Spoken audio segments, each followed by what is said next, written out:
They put her on a platform like livestock, laughed while strangers bid on her body weight. But the woman they called unmarriageable would soon save an entire valley from burning to ash.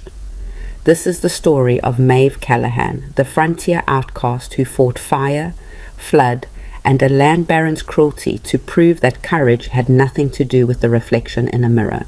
If you stay until the end, you'll see why they still tell her story around campfires across the West. Drop a comment with your city below so I can see how far this story travels. Now let's begin. The morning they put Maeve on the auction platform, the sky over Red Hollow looked like dirty dishwater. Grey clouds pressed down on the town square where a crowd had gathered. Not for anything noble, just for entertainment. The kind of entertainment that made people feel better about their own miserable lives by watching someone else's humiliation. Maeve Callahan stood on the wooden platform with her chin up and her hands clenched so tight her nails drew blood from her palms. 22 years old, plus-sized in a world that punished women for taking up space. Dressed in a faded blue cotton dress that her stepmother had deliberately chosen because it was too small, the fabric pulling across her shoulders and hips in a way that invited comment. And comment they did. "Look at the size of her," someone shouted from the back. Laughter rippled through the crowd like poison in a water supply. "Ain't no man desperate enough," another voice called out. Maeve's stepmother, Constance, stood at the base of the platform in her funeral black dress. The same dress she'd worn to Maeve's father's burial 3 months ago. She hadn't changed out of it since, kept it on like a uniform, while she systematically sold off everything Patrick Callahan had owned. The tools, the wagon, the 2 horses, the small plot of land outside town. Now she was selling Maeve. "Gentlemen, please," Constance called out in that syrupy voice she used when she wanted something. "My stepdaughter is a hard worker, strong as an ox, can cook, clean, mend, and she don't complain. She's not much to look at, I'll grant you that, but she's useful. More useful than most wives you'd find." Maeve felt something hot and sharp twist in her chest, not sadness. She'd burned through sadness 2 months ago when Constance had started bringing men to the house at night, parading Maeve in front of them like a horse they might consider buying. No, this feeling was rage, pure and clean and focused like a blade. How much for her? A voice from the crowd, male, slurred, probably drunk already, and it wasn't even noon. "Starting bid is $50, Constance announced. "She eats a lot, I won't lie, but she can work it off. Got good teeth, no diseases I know of." Someone near the front laughed so hard they started coughing. Maeve scanned the crowd, familiar faces, people she'd grown up with, women who'd smiled at her in church, men who'd tipped their hats when her father was alive. Now they watched her degradation with the same interest they'd watch a dog fight. Mrs. Henderson from the general store stood near the front with her daughter, both of them whispering behind their hands. Maeve had helped Mrs. Henderson carry flour sacks just last month when the woman's back was hurting. That kindness meant nothing now. $50, the drunk man shouted. "I'll give you 50 for the fat girl." The crowd erupted in laughter again. Maeve's stepmother smiled.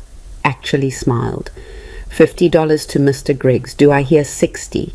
Silence. Maeve looked down at Mr. Griggs. He was 60 years old if he was a day. Widowed. Known for beating his first wife so badly she'd lost hearing in one ear before she died of pneumonia, or what the town had called pneumonia. His farm was falling apart, and he needed someone to work it back into shape. Someone he wouldn't have to pay. Someone nobody would miss if she disappeared. $60, said a new voice. Female, sharp. Maeve's eyes snapped to the speaker. Mrs. Boone, wife of Silas Boone, the richest land baron in the territory. She stood near her carriage, dressed in emerald green silk that probably cost more than every dress in Red Hollow combined. Her face was beautiful and cruel, like a painting of something poisonous. $60, Mrs. Boone repeated. I need a new kitchen girl. The last one ran off. Ran off. That was one way to describe it. Maeve had heard the real story from the doctor's wife. The girl had tried to escape after 6 months of working 18-hour days and sleeping in a storage closet. They'd caught her and dragged her back. 2 weeks later, she'd vanished during the night. Some people said she'd made it to the next territory. Others said her body was probably in the canyon somewhere where the wolves could take care of the evidence. 60 to Mrs. Boone, Constance called out gleefully. Do I hear? 70, Mr. Griggs grunted. 80, Mrs. Boone said without hesitation. 90, 100. The bidding went back and forth like a tennis match. Maeve stopped listening. She focused on a point in the distance. The mountains that ringed the valley, blue and massive and indifferent to human suffering. Her father used to say those mountains had been there before Red Hollow existed, and they'd be there long after it turned to dust. Right now, Maeve wished she could walk into those mountains and disappear. $150, Miss Boone's voice cut through the murmuring crowd. Final offer. Mr. Griggs spat tobacco juice into the dirt and waved his hand dismissively. He'd been outbid and he knew it. Constance was practically vibrating with excitement. $150 was more money than she'd expected. More money than Patrick Callahan had left behind. Enough to buy her passage to San Francisco, where she'd been wanting to go since before she'd married Maeve's father. Sold. Constance grabbed the gavel from the auctioneer's podium. This wasn't an official auction, just a mockery staged in the town square, and slammed it down. Sold to Mrs. Boone for $150.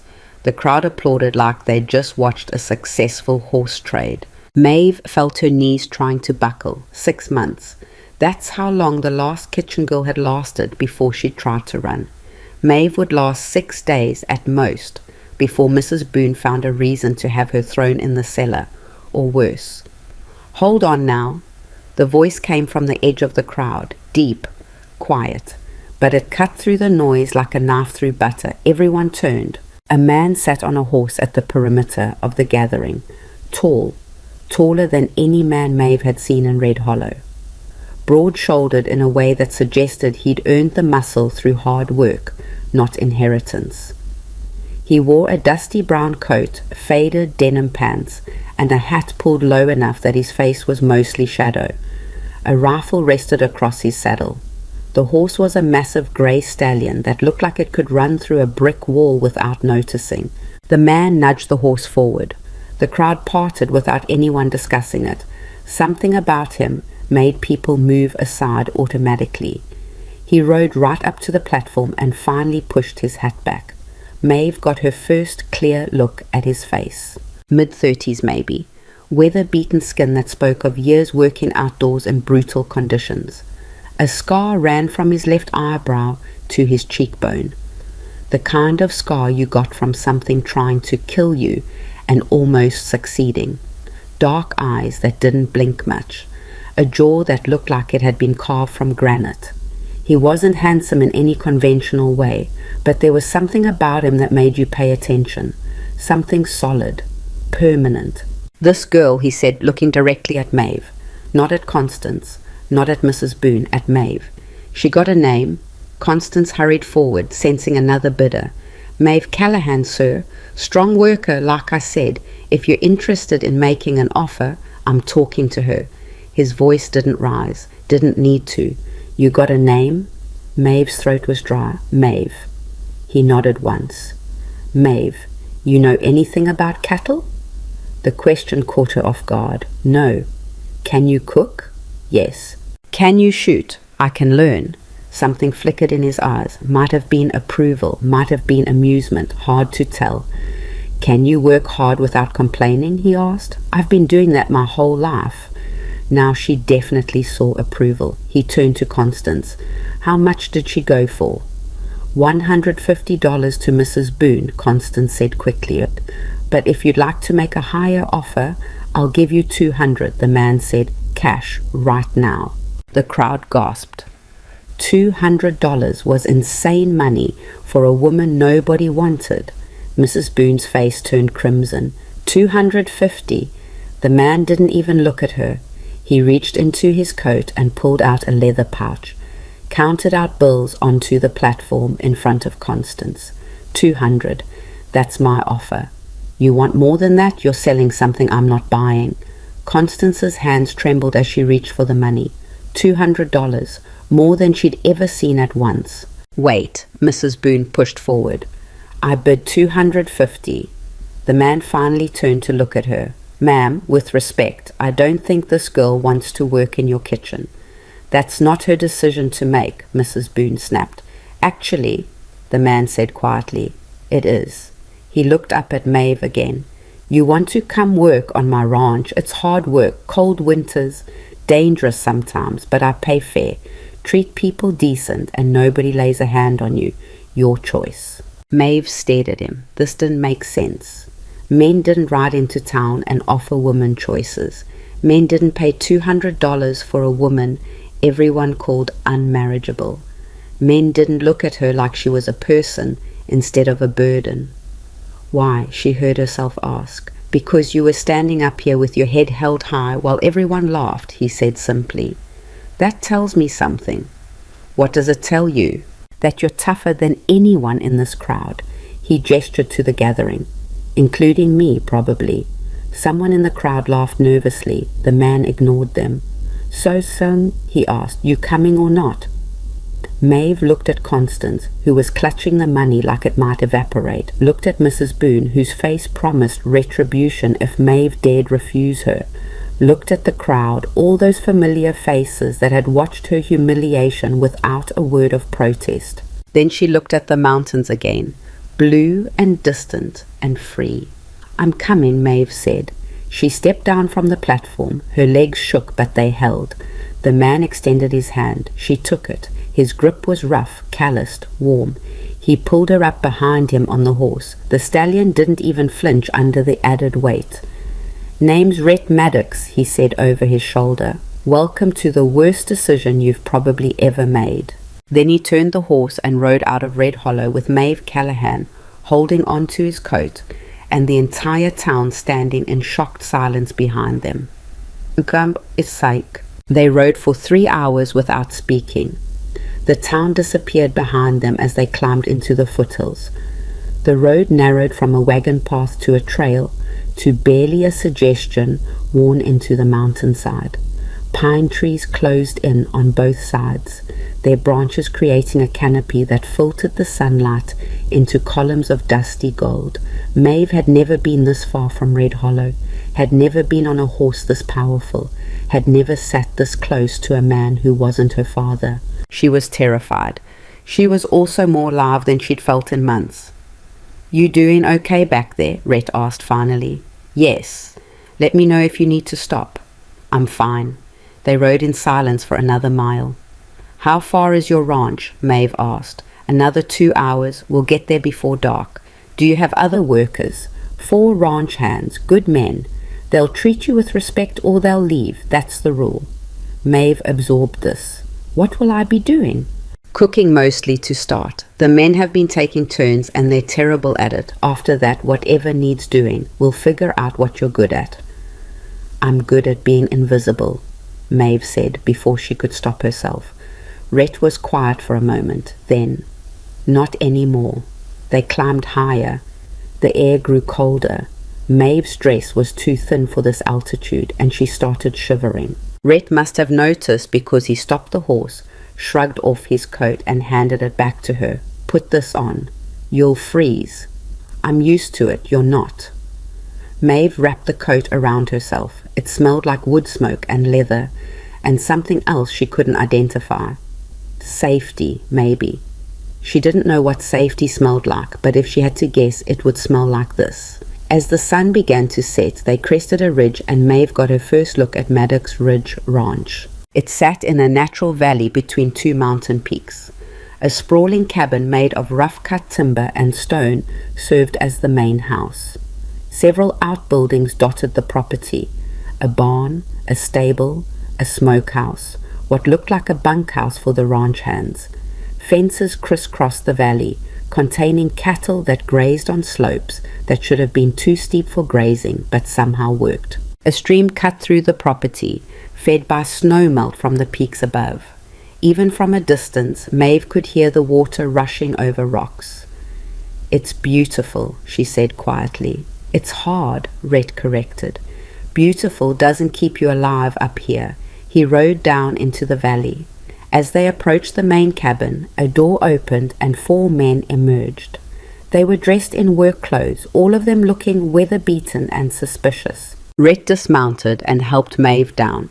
She stumbled a bit. 3 hours on horseback was more than she was used to, but caught herself. "This is Maeve Callahan," Rhett announced to the men. "She'll be cooking and helping around the ranch. Anyone has a problem with that can collect their pay tonight and be gone by morning."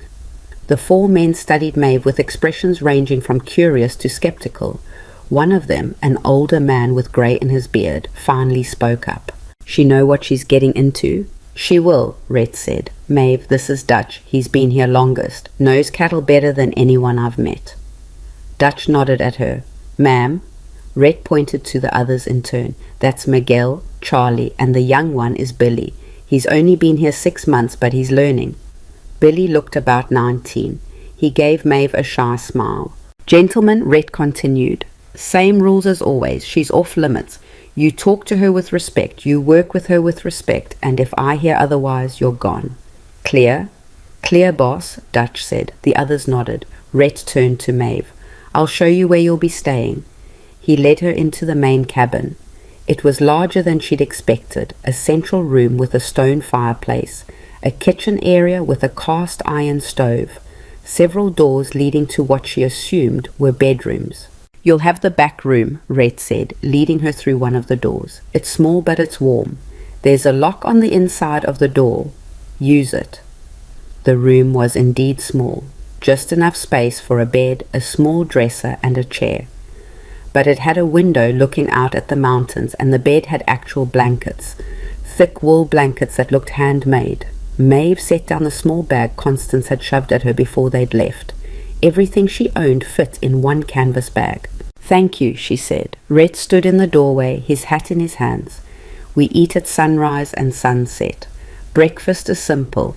Coffee, biscuits, whatever meat is available. Dinner is the main meal. The men aren't picky, but they eat a lot. You'll figure it out." "I will." He hesitated like he wanted to say something else. Finally, "You should know, I didn't buy you." Maeve looked at him. "You paid $200. I paid for your freedom. There's a difference." He shifted his weight. "You work here. You get paid. $20 a month plus room and board. You don't like it. You're free to leave whenever you want. I'll even drive you to the nearest town." Maeve felt something in her chest crack open. "Why would you do that?" Rhett met her eyes. "Because I saw what they were doing to you down there, and I've been where you are. Different circumstances, but same feeling, like you're worth less than nothing." He put his hat back on. "You're not. Nobody is." Before Maeve could respond, he turned and walked out, closing the door behind him.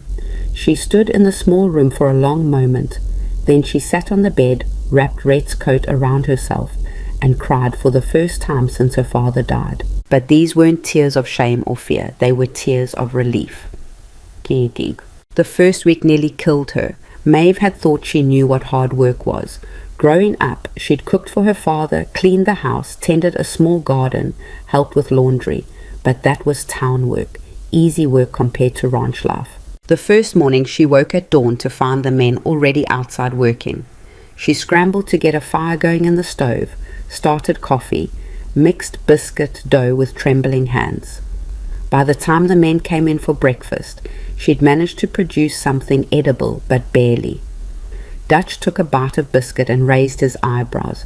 "Well, it's food." "It's terrible," Maeve said flatly. "It's better than what we've been making," Miguel offered diplomatically. Over the following days, Maeve forced herself to learn. She woke earlier, worked faster, paid attention to what the men needed.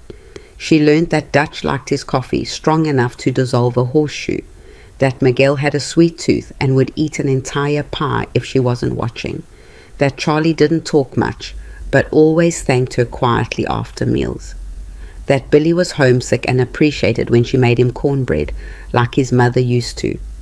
But cooking was just the beginning. Rhett put her to work, not because he was cruel, but because there was work that needed doing and only so many hands to do it. She learned to mend fences. Her hands blistered and bled. She learned to haul water from the stream.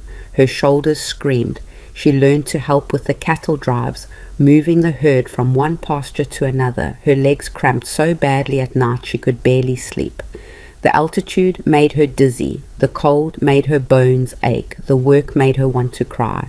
But she didn't quit. Every morning she got up. Every day she pushed through. Every night she collapsed into bed and did it all over again the next day. The men noticed. "She's tougher than she looks," she heard Dutch tell Rhett one evening. "Told you," Rhett replied. One afternoon during the second week, Maeve was hauling buckets of slop to the pigs when she slipped on a patch of mud.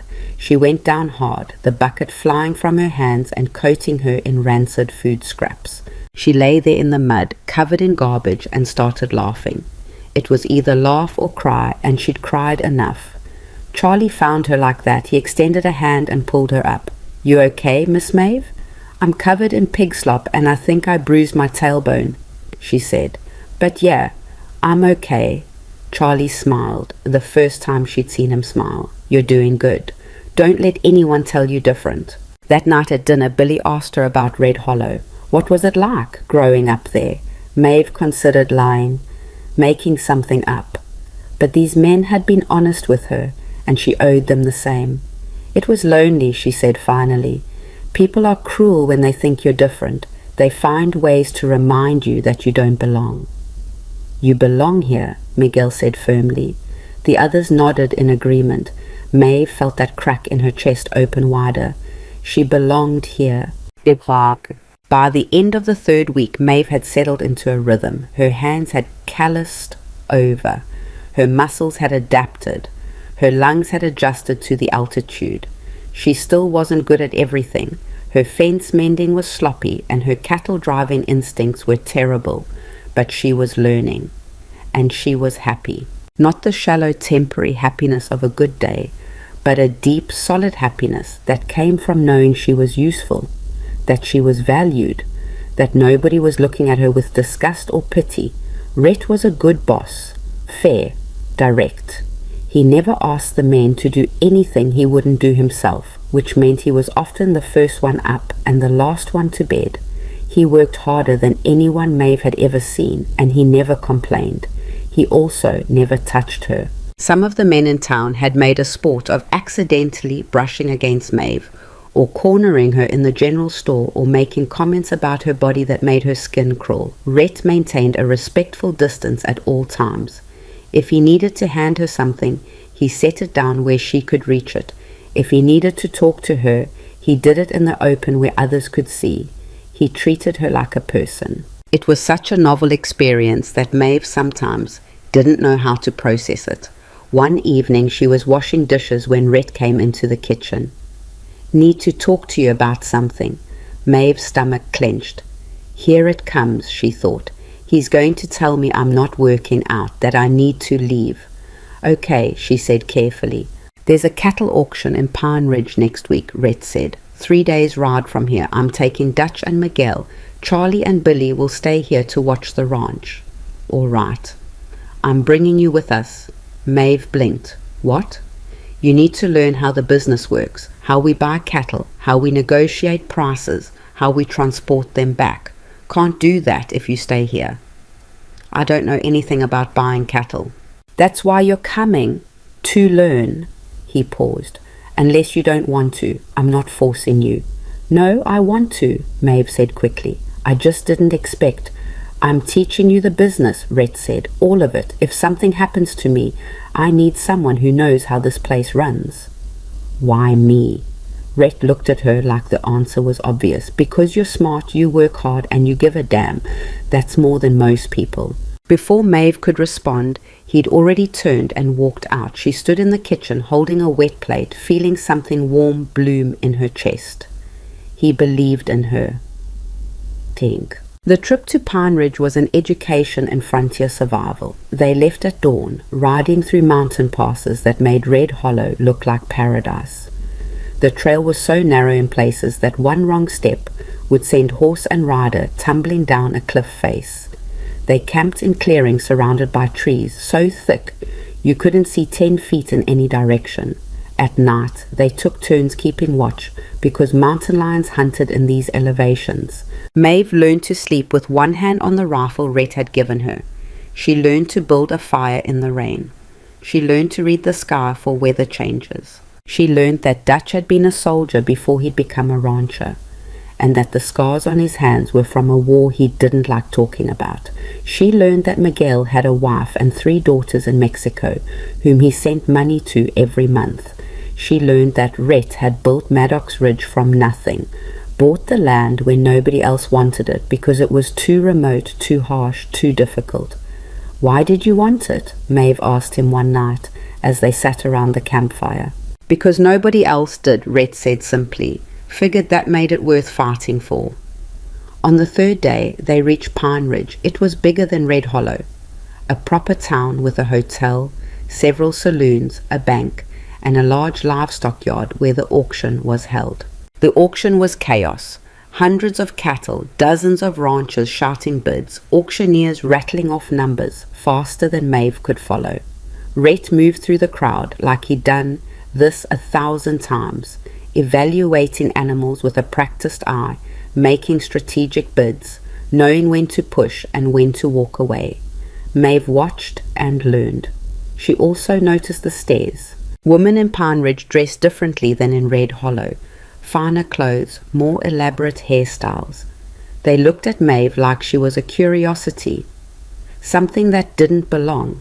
One woman, dripping in silk and pearls, whispered to her companion loud enough for Maeve to hear, "Can you imagine bringing something like that to a public auction?" Maeve felt the old shame trying to crawl back up her throat. Then Rhett's hand landed on her shoulder, not grabbing, just resting there, a reminder that she wasn't alone. "Ignore them," he said quietly. "They're not worth your time." "They're right, though," Maeve said. "I don't belong here. Neither do I." Rhett looked around at the fancy ranchers in their expensive clothes. Half these people inherited their land and their money. They don't know what real work is. You do. That makes you better than them. Maeve wanted to believe him. They spent 2 days in Pine Ridge, buying 30 head of cattle and arranging transport back to the ranch. On the evening before they left, Dutch invited Maeve to join them for dinner at the hotel restaurant. "I shouldn't," Maeve said. "I'm not dressed for—" "You're dressed fine," Miguel interrupted. "Come on, you earned it." The hotel restaurant was the fanciest place Maeve had ever been. White tablecloths, crystal glasses, waiters in suits. She felt completely out of place. Rhett must have seen it on her face because he leaned over and said, "They're just people, Maeve. Same as us. They just have fancier napkins." Dinner was surprisingly fun. Dutch told stories about his military days. Miguel talked about his daughters. Rhett mostly listened, but occasionally he'd add a dry comment that made everyone laugh. Maeve realized something. She was having dinner with friends. She couldn't remember the last time she'd had friends. As they were leaving the restaurant, a man stepped in front of them. Tall, impeccably dressed, with silver hair and cold blue eyes. 2 younger men flanked him. Sons, probably, based on the family resemblance. "Rhett Maddox," the man said. His voice was smooth, too smooth, like oil on water. "Silas Boone," Rhett replied. His tone was neutral, but Maeve noticed his posture had changed, alert, wary.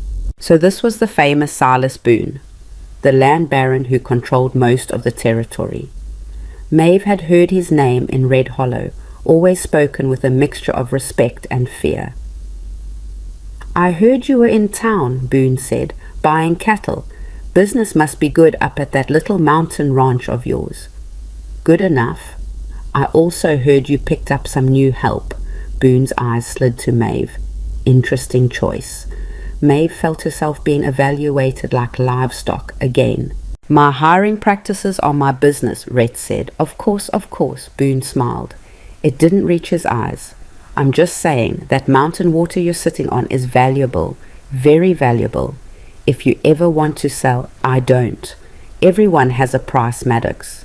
"I don't." The 2 men stared at each other. The air between them felt charged with something dangerous. Finally, Boone stepped aside. "Well, Enjoy your cattle. Winter's coming early this year, I hear. Mountain passes can be treacherous." It wasn't a weather report, it was a threat. Rhett walked past without responding. Maeve and the others followed. Once they were outside, Dutch muttered, "That man is poison." "What does he want?" Maeve asked. "The water rights to our land," Rhett said. "There's a natural spring that feeds into our valley, controls the water supply for 5 other ranches downstream. Boone wants it so he can control who gets water and who doesn't. It's about power." "Will he try to take it?"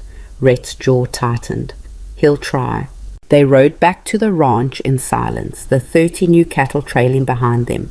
Maeve couldn't shake the feeling that something had shifted, that by bringing her to Pine Ridge, by including her in the business, by standing next to her when those women whispered, and when Boone made his veiled threats, Rhett had drawn a line in the sand, and lines in the sand had a way of starting wars. When they finally reached Maddox Ridge 5 days later, Maeve had blisters on her blisters and could barely stay upright. But she'd also learned more in 1 week than she'd learned in 22 years in Red Hollow. She'd learned that she was stronger than she thought. She'd learned that respect had to be earned, not given. She'd learned that the mountains didn't care about beauty standards or social hierarchies. Up here, you survived or you didn't, and survival was the only thing that mattered. That night, after the cattle were penned and the men had gone to the bunkhouse, Maeve stood outside the main cabin and looked up at the stars. They were so bright this high in the mountains, so many of them that they looked like spilled salt. "You did good out there." She turned. Rhett stood in the doorway, silhouetted by the light from inside.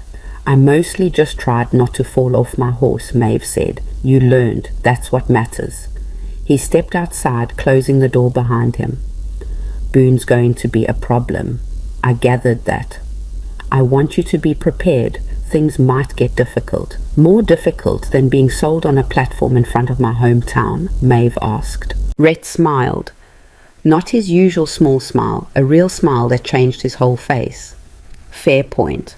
They stood in comfortable silence for a moment. "Why did you really bring me on that trip?" Maeve asked. Rhett considered the question. "Because I wanted you to see what you're capable of. People spent your whole life telling you that you weren't good enough. I figured it was time someone showed you different." Maeve felt tears pricking her eyes. She blinked them back. "Thank you." "Don't thank me yet. Winter's coming. You haven't seen what this place is like when the snow hits." He turned to go back inside, then paused. "But I'm glad you're here, Maeve. This place is better with you in it." He went inside before she could respond. Maeve stood under the stars for a long time, feeling something she hadn't felt in years. Hope. Winter announced itself with a vengeance 3 weeks later. Maeve woke one morning to find the world transformed.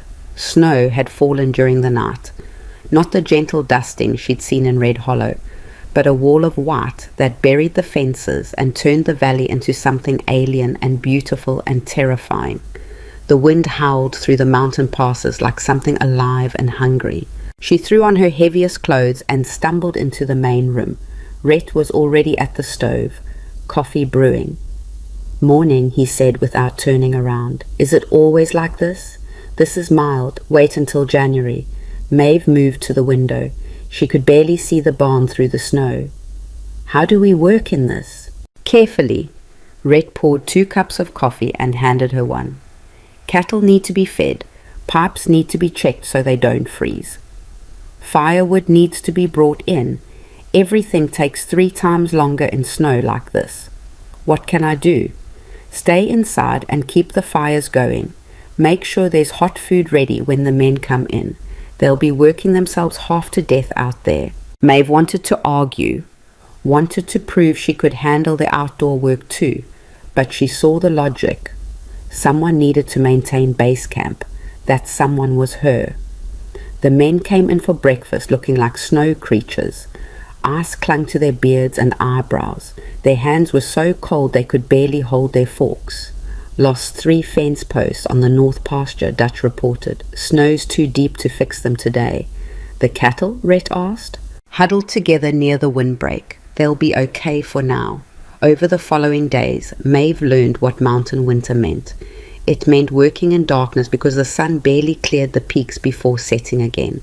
It meant clothes that never fully dried. It meant fingers and toes that ached with cold even inside. It meant constant vigilance because one mistake, leaving a door open, letting a fire die, wandering too far from the cabin, could kill you. But she also learned that humans could adapt to almost anything. She learned to bank the fires so they burned all night. She learned to make stews that would stick to your ribs and keep you warm for hours. She learned to melt snow for washing water and to hang wet clothes near the stove without setting them on fire. She learned to read the men's faces when they came in from the cold, learned who needed coffee first and who needed silence and who needed to talk through what they'd seen out there. Charlie got frostbite on his left hand during the second week. Maeve treated it with techniques her father had taught her: warm water, gentle massage, careful monitoring. She sat with Charlie for 2 hours, making sure he didn't lose any fingers. He didn't thank her with words, but the next morning she found a crude wooden carving of a bird on her dresser. He'd made it for her. Billy got homesick during the third week. 19 years old and crying in the bunkhouse because he missed his mother. Maeve made him cornbread and sat with him while he ate it, not saying much, just being present. Sometimes that was enough. Miguel's knee started acting up, an old injury from years ago that flared in cold weather. Maeve made him a poultice using herbs she'd found in the cabin's medicine chest and wrapped it tight. He could walk without limping by the next day. Dutch watched all of this with his soldier's eyes. One evening he pulled Rhett aside, not quietly enough because Maeve heard them through the thin walls. "She's good for this place," Dutch said. "I know. The men respect her. That's not easy to earn." "I know. You planning on keeping her around?" "That's up to her." Silence. Then Dutch said, "You know, Boone's been spreading stories in town." "What kind of stories?" "The kind that make people think you bought yourself a wife. The fat girl from Red Hollow that nobody wanted says you must be desperate." Maeve pressed her hand against the wall, her heart hammering. "Let him talk," Rhett said. His voice was flat, dangerous. "Talk turns to action eventually. You know that." "I know. What are you going to do about it?" "Keep my land, keep my water rights, keep my people safe." A pause. "And make sure Maeve knows she's not what they say she is." "Does she know how you feel about her?" "Dutch, I'm just saying, woman like that being treated the way she has, she might not recognize when someone sees her different." Footsteps. Door closing. Conversation over. Maeve stood in the kitchen with her hand still pressed against the wall, her mind racing. How you feel about her? What did that mean? Rhett had been nothing but professional, respectful, kind in a gruff, practical way, but nothing that suggested he saw her as anything other than an employee. She pushed the thought away. It was dangerous to hope for things like that. Hope got you hurt. The next morning brought worse news. Billy came running into the cabin just after dawn, his face pale. "Boss, you need to see this." They all rushed outside. Someone had cut the fence on the eastern pasture during the night. Not weather damage. Deliberate cuts. Clean slices through the wire. 20 cattle had wandered through the gap and disappeared into the mountains. Rhett's face went hard as stone. "How many tracks?" "At least 3 horses," Billy said. "Maybe 4. "Boone's men," Dutch said quietly. Rhett didn't respond. He just stared at the cut fence with eyes that promised violence. "We need to find those cattle," Miguel said. "They won't survive long in this weather." "Billy, Charlie, you're with me," Rhett said. "Dutch, Miguel, stay here with Maeve. Keep watch. If anyone comes onto this property, you shoot first and ask questions later." "Rhett," Maeve started. "Not now." He was already moving toward the stable. They rode out within the hour. Maeve watched them disappear into the snow with her stomach in knots. 3 men against whatever Boone had sent. 3 men searching for 20 cattle in a mountain range that could swallow them whole. The day crawled past. Maeve cooked, cleaned, mended clothes. Anything to keep her hands busy. Dutch and Miguel took turns walking the perimeter with rifles. The snow kept falling. They didn't return that night or the next day.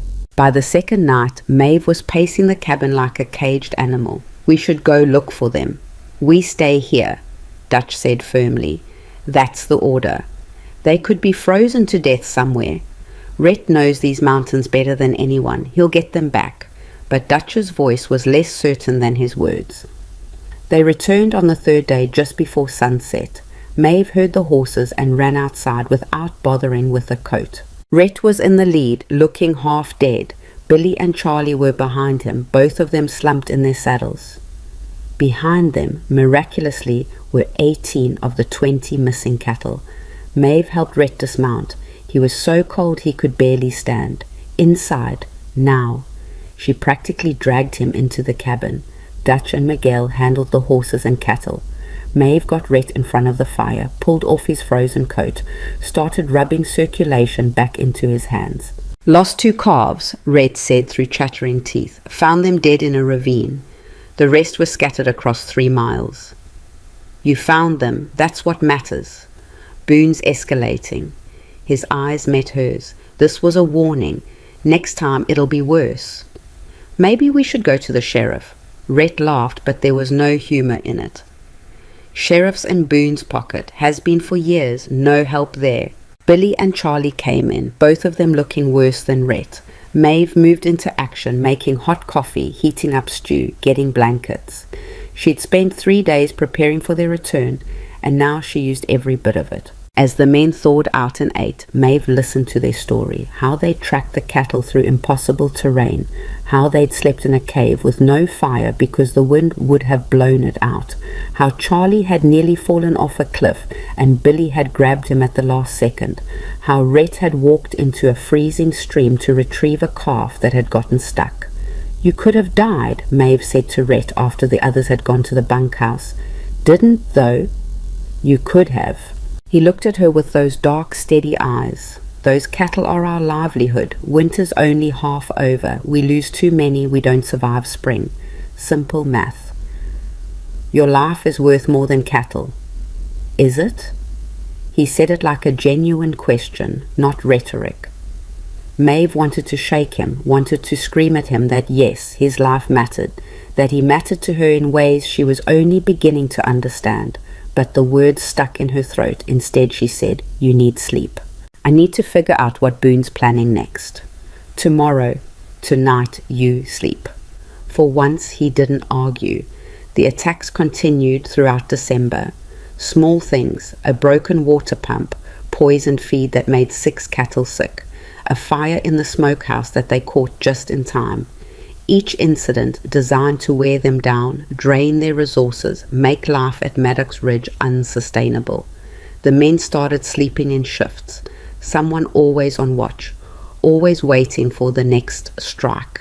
Maeve started sleeping with Rhett's rifle next to her bed, 2 days before Christmas. Not that anyone was celebrating. A rider approached the ranch, single horse, hands raised to show he wasn't armed. Rhett met him at the gate with a rifle. "State your business." The rider was young, nervous. "Message from Mr. Boone, sir. He wants to meet with you. Neutral ground, Pine Ridge, day after tomorrow." "Tell Boone I'm not interested." "He said to tell you that he has information about your water rights, legal information. Says it would be in your best interest to hear it." Rhett's jaw tightened. "Fine, I'll be there." The rider nodded and left quickly. "It's a trap," Dutch said. "Probably. So why are you going?" "Because I need to know what legal angle he thinks he has." Rhett turned to Maeve. "I'm taking you with me." Everyone stared. "Boss, that's..." Miguel started. "She needs to hear whatever Boone's claiming. If something happens to me, she needs to know how to fight it." Rhett's tone left no room for argument. "We leave tomorrow." That night, Maeve couldn't sleep. She kept thinking about Boone's cold blue eyes, the casual threat in his voice, the way he'd looked at her like she was an interesting weapon to use against Rhett. Around midnight, she gave up on sleep and went into the main room. Rhett was there, sitting by the fire with a stack of papers. "Thought you'd be asleep," he said. "Thought you would too. Can't stop thinking." He gestured to the papers. "These are the land deeds. Water rights documentation, everything that proves this place is mine. I've been over them 100 times. There's no legal angle for Boone to exploit. Then why the meeting?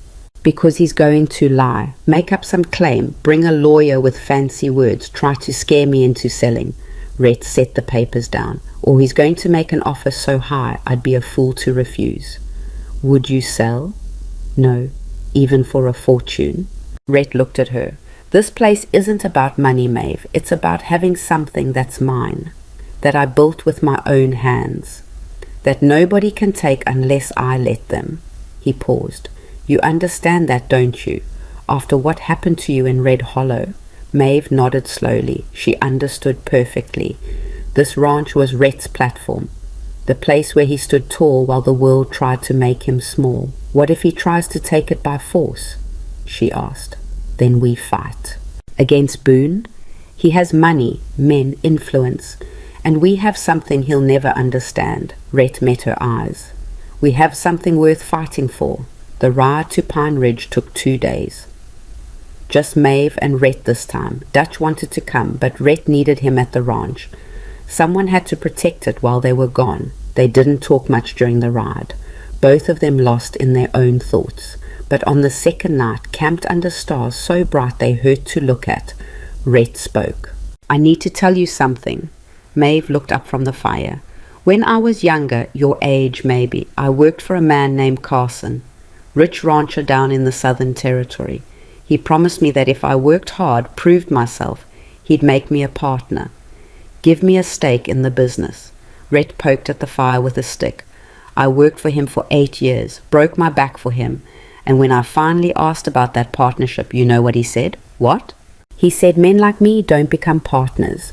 We work for men like him. That's the natural order. Rhett's voice was flat. Turned out he'd never planned to honor that promise. I was just cheap labor with delusions. What did you do? Left. Took every penny I'd saved and bought the most worthless piece of land I could find. This land. Everyone said I was crazy, that nothing would grow up here, that the winters would kill me. He smiled slightly. They were almost right. First winter nearly did kill me, but I survived, and I built this place into something Carson could never touch, something that's mine. Maeve understood why he was telling her this. You think Boone sees you the way Carson did. I know he does. To men like Boone, men like me are obstacles, inconveniences, things to be removed. He looked at her, same way the people in Red Hollow saw you. So what do? We show them they're wrong. We survive, we thrive. We refuse to disappear just because they want us to. They reached Pine Ridge the next afternoon. The town was busier than last time. Holiday travelers, merchants, families. Nobody paid much attention to Rhett and Maeve as they rode toward the hotel where Boone had requested the meeting. The hotel manager, a thin man with a nervous disposition, directed them to a private room on the second floor. Mr. Boone is waiting, sir. Rhett knocked once and entered without waiting for permission. Boone sat at a large table with 2 other men. One was clearly a lawyer, dressed in an expensive suit with papers spread before him. The other was older, distinguished, wearing a badge that identified him as some kind of territorial official. Maddox, Boone said, standing. Thank you for coming, and you brought your cook. The pause before cook was deliberate, insulting. Maeve's my business partner, Rhett said flatly. Whatever you have to say, she hears it. Boone's eyebrows rose, but he gestured to the empty chairs. Please sit. They sat. Maeve felt the weight of the 3 men's attention like a physical thing. Let me be direct, Boone said. I'm prepared to offer you $15,000 for your land and water rights. The number hung in the air. $15,000 was more money than Rhett would make in 10 years of ranching. No, Rhett said, you haven't heard the alternative. Don't need to. Boone nodded to the lawyer, who cleared his throat. Mr. Maddox, I've been reviewing the land grants in this territory. It appears there's some ambiguity regarding your water rights. The spring that feeds your property originates on federal land. There's a legal argument that those water rights could be challenged in territorial court. That spring has been part of my deed for 12 years, Rhett said. Deeds can be reinterpreted, especially when the wording is vague. The lawyer shuffled papers. A court case could take years, cost you everything you have, and you might still lose. Or, Boone interjected smoothly, you could accept my generous offer, walk away with enough money to start fresh somewhere else. No court battle, no uncertainty. Maeve watched Rhett's face. It was like watching stone. No emotion, no reaction. I appreciate the offer, Rhett said finally, but I'm not selling. Mr. Maddox, I'm not selling. Not for 15,000, not for 50,000. This land is mine, the water is mine, and unless you have a judge's order saying otherwise, this conversation is over. The official spoke for the first time. Mr. Maddox, I'd advise you to consider Mr. Boone's proposal carefully. Territorial courts tend to favor established interests. Men like Mr. Boone have considerable influence in such matters. Is that a threat? It's a reality. Rhett stood. Then I guess we'll find out what reality looks like in court. Maeve, we're leaving. Maeve rose, her heart pounding. You're making a mistake, Boone called after them. A serious mistake. Rhett paused at the door. Maybe, but it's my mistake to make. They were halfway down the stairs when Boone caught up with them. Maddox, wait. Rhett turned. Boone's friendly mask had slipped. His face was hard now, cold. I tried to be civilized about this. I offered you a fair price, but if you want to do this the hard way, we can do it the hard way. Looking forward to it, Rhett said. Just remember, Boone's eyes flicked to Maeve. When things get difficult, it won't just be you suffering.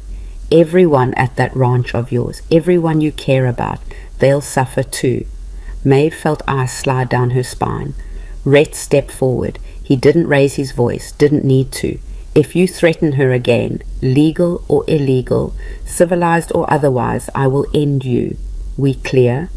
Boone smiled. Crystal clear, Maddox. Crystal clear. They left the hotel and retrieved their horses. Neither spoke until they were clear of town. He's going to come after us, Maeve said. I know.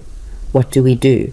We prepare, we fortify, we make sure the ranch can withstand whatever he sends. Rhett looked at her. You scared? Maeve thought about it. Surprisingly, she wasn't, or maybe she was, but it was buried under something stronger, something like anger, pure, righteous anger, at men like Boone, who thought they could take whatever they wanted just because they had money and power. No, she said, I'm done being scared. Rhett smiled, actually smiled. Good, because we're about to go to war, too. They rode hard, trying to make it back before full dark. The sun was setting behind the mountains when they finally saw Maddox Ridge in the distance. Something was wrong. Smoke rose from multiple points on the property, not the normal smoke from chimneys, too much smoke, too black. No, Rhett breathed. Then he was spurring his horse forward, racing down the mountain trail at speeds that should have killed them both. Maeve followed, her heart in her throat. As they got closer, the scope of the disaster became clear. The barn was on fire. The western fence line was burning. Several outbuildings had already collapsed into ash. Ranch hands ran everywhere, some fighting fires, others trying to contain panicking livestock. Dutch was shouting orders. Miguel had a bucket brigade going. Billy and Charlie were releasing horses from the burning stable. Rhett was off his horse before it fully stopped. What happened? Riders, Dutch yelled. 6 of them came at sunset with torches. By the time we realized what was happening, they'd lit up half the property. Where are they now? Gone. Rode off toward the canyon. A horrible cracking sound split the air. The barn's main support beam was giving way. Everyone back, Rhett shouted. Let it fall. They scrambled away just as the entire structure collapsed in an explosion of sparks and flame. Maeve felt the heat from 50 feet away. They fought the fires for 3 hours. Bucket after bucket of water from the stream. Beating at flames with wet blankets, digging fire breaks in the frozen ground. By the time they'd contained it, everyone was covered in soot and ash and barely standing. The damage was devastating. The barn was gone. 2 outbuildings destroyed. The western pasture fence completely burned through. Several cattle dead or injured. Horses scattered into the mountains. They gathered in the main cabin but empty. The only major structure still intact. Nobody spoke at first. They were too exhausted, too shocked. Finally, Dutch broke the silence. They're trying to burn us out. It won't work, Rhett said. His voice was hoarse from smoke. We rebuild. With what? Miguel asked. Boss, that was everything. The barn held our feed stores, our tools, everything we need to survive winter. Then we figure it out. We improvise, we survive. Maybe, Billy started, then stopped. Say it, Rhett told him. Maybe we should consider selling. I mean, if this is what Boone's willing to do. No. But boss, I said no. Rhett's voice was hard, final. This is exactly what Boone wants. He wants us scared, beaten, ready to surrender. If we sell now, we're telling him that violence works, that burning us out works. And then what? He does it to the next person who stands up to him? And the next? Silence. We're staying, Rhett continued. We're rebuilding, and we're making sure Boone pays for what he did. How? Dutch asked. We can't prove it was him. Then we don't prove it, we just know it, and we respond accordingly. Maeve listened to all of this with a strange clarity settling over her. She'd spent her whole life backing down, accepting that people like her didn't get to fight back, that survival meant making yourself small and hoping to be overlooked. But that hadn't saved her father, hadn't stopped Constance from selling her like livestock, hadn't prevented Red Hollow from treating her like garbage. Sometimes you couldn't make yourself small enough to satisfy cruel people. Sometimes the only option was to stand up and fight back. She stood. I'm staying too. Everyone looked at her. Boone made this personal when he threatened me, Maeve continued. I'm not running, I'm not hiding. If he wants a fight, he's got one. Something shifted in Rhett's expression. Pride maybe, or recognition. All right then, he said quietly. We fight. They worked through the night, salvaging what they could from the wreckage. Dutch and Miguel dug through the collapsed barn, pulling out tools that hadn't been completely destroyed. Charlie and Billy rounded up the scattered horses, managing to find most of them hiding in the tree line. Maeve and Rhett sorted through the feed stores, separating what was still usable from what the fire had ruined. By dawn, they had a grim inventory. They had lost about 40% of their winter feed. Most of their tools were gone or damaged beyond repair. The barn would take weeks to rebuild, and that was assuming they had the lumber and the manpower, which they didn't. We need to ration everything, Rhett said as they gathered around the kitchen table.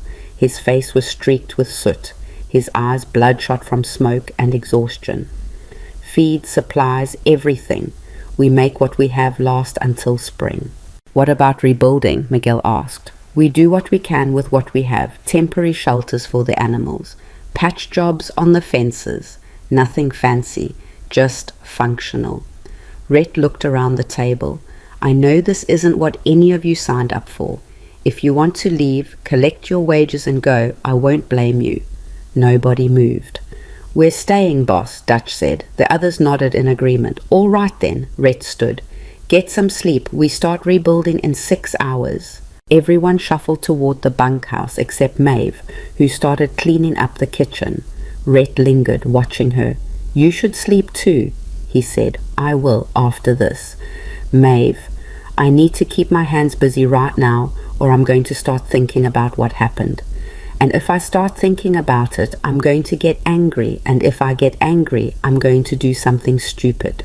Rhett pulled out a chair and sat back down. Like what? Like ride to Boone's ranch and burn his barn down. Not a terrible idea, actually. Maeve looked at him sharply. You're joking. Half joking. He rubbed his face. The problem is, Boone has resources we don't. He can absorb losses, we can't. Every hit we take brings us closer to collapse. So what do? We survive. We document everything, and we wait for him to make a mistake. What if he doesn't? Rhett was quiet for a long moment. Then we mow him. Over the next 2 weeks, they rebuilt what they could. The men constructed a crude shelter for the cattle using salvaged lumber and canvas tarps. It wouldn't protect against the worst winter storms, but it was better than nothing. They repaired fences with wire scavenged from the burned sections. They rationed feed so carefully that Maeve started losing sleep calculating whether they'd make it to spring. The physical work was hard, but the psychological toll was worse. Everyone jumped at sudden noises. They took shifts watching the property at night, rifles loaded, waiting for another attack. The constant vigilance was exhausting. Maeve found herself changing in ways she didn't fully recognize. She learned to sleep light, waking at the smallest sound. She learned to shoot, really shoot, not just hold a rifle, because Rhett insisted on teaching her. She learned to read the men's moods and adjust accordingly, knowing when to push them to keep working and when to back off before someone snapped. She also learned about Rhett in ways that surprised her. One afternoon she found him in the ruins of the barn, sitting on a charred beam with his head in his hands. She almost turned away, but something made her stay. "You okay?" she asked quietly. He didn't look up. "I built that barn myself. Took me 8 months. Every board, every nail. I was so proud when I finished it." Maeve sat down next to him. The beam was still faintly warm. "My father used to say that nothing good lasts," Rhett continued. "That everything you build eventually gets torn down by someone stronger or meaner or just luckier than you. I spent years trying to prove him wrong, and now you're rebuilding," Maeve said firmly. "That barn is gone, but you're still here. That's what matters." "Is it?" He finally looked at her. "Sometimes I wonder if I'm just too stubborn to know when I'm beaten." "You're not beaten. Boone hurt you, but he didn't break you. There's a difference." Rhett studied her face. "When did you get so tough?" "When I didn't have a choice anymore." Maeve stood and extended her hand. "Come on, sitting here won't rebuild anything." He took her hand and let her pull him up.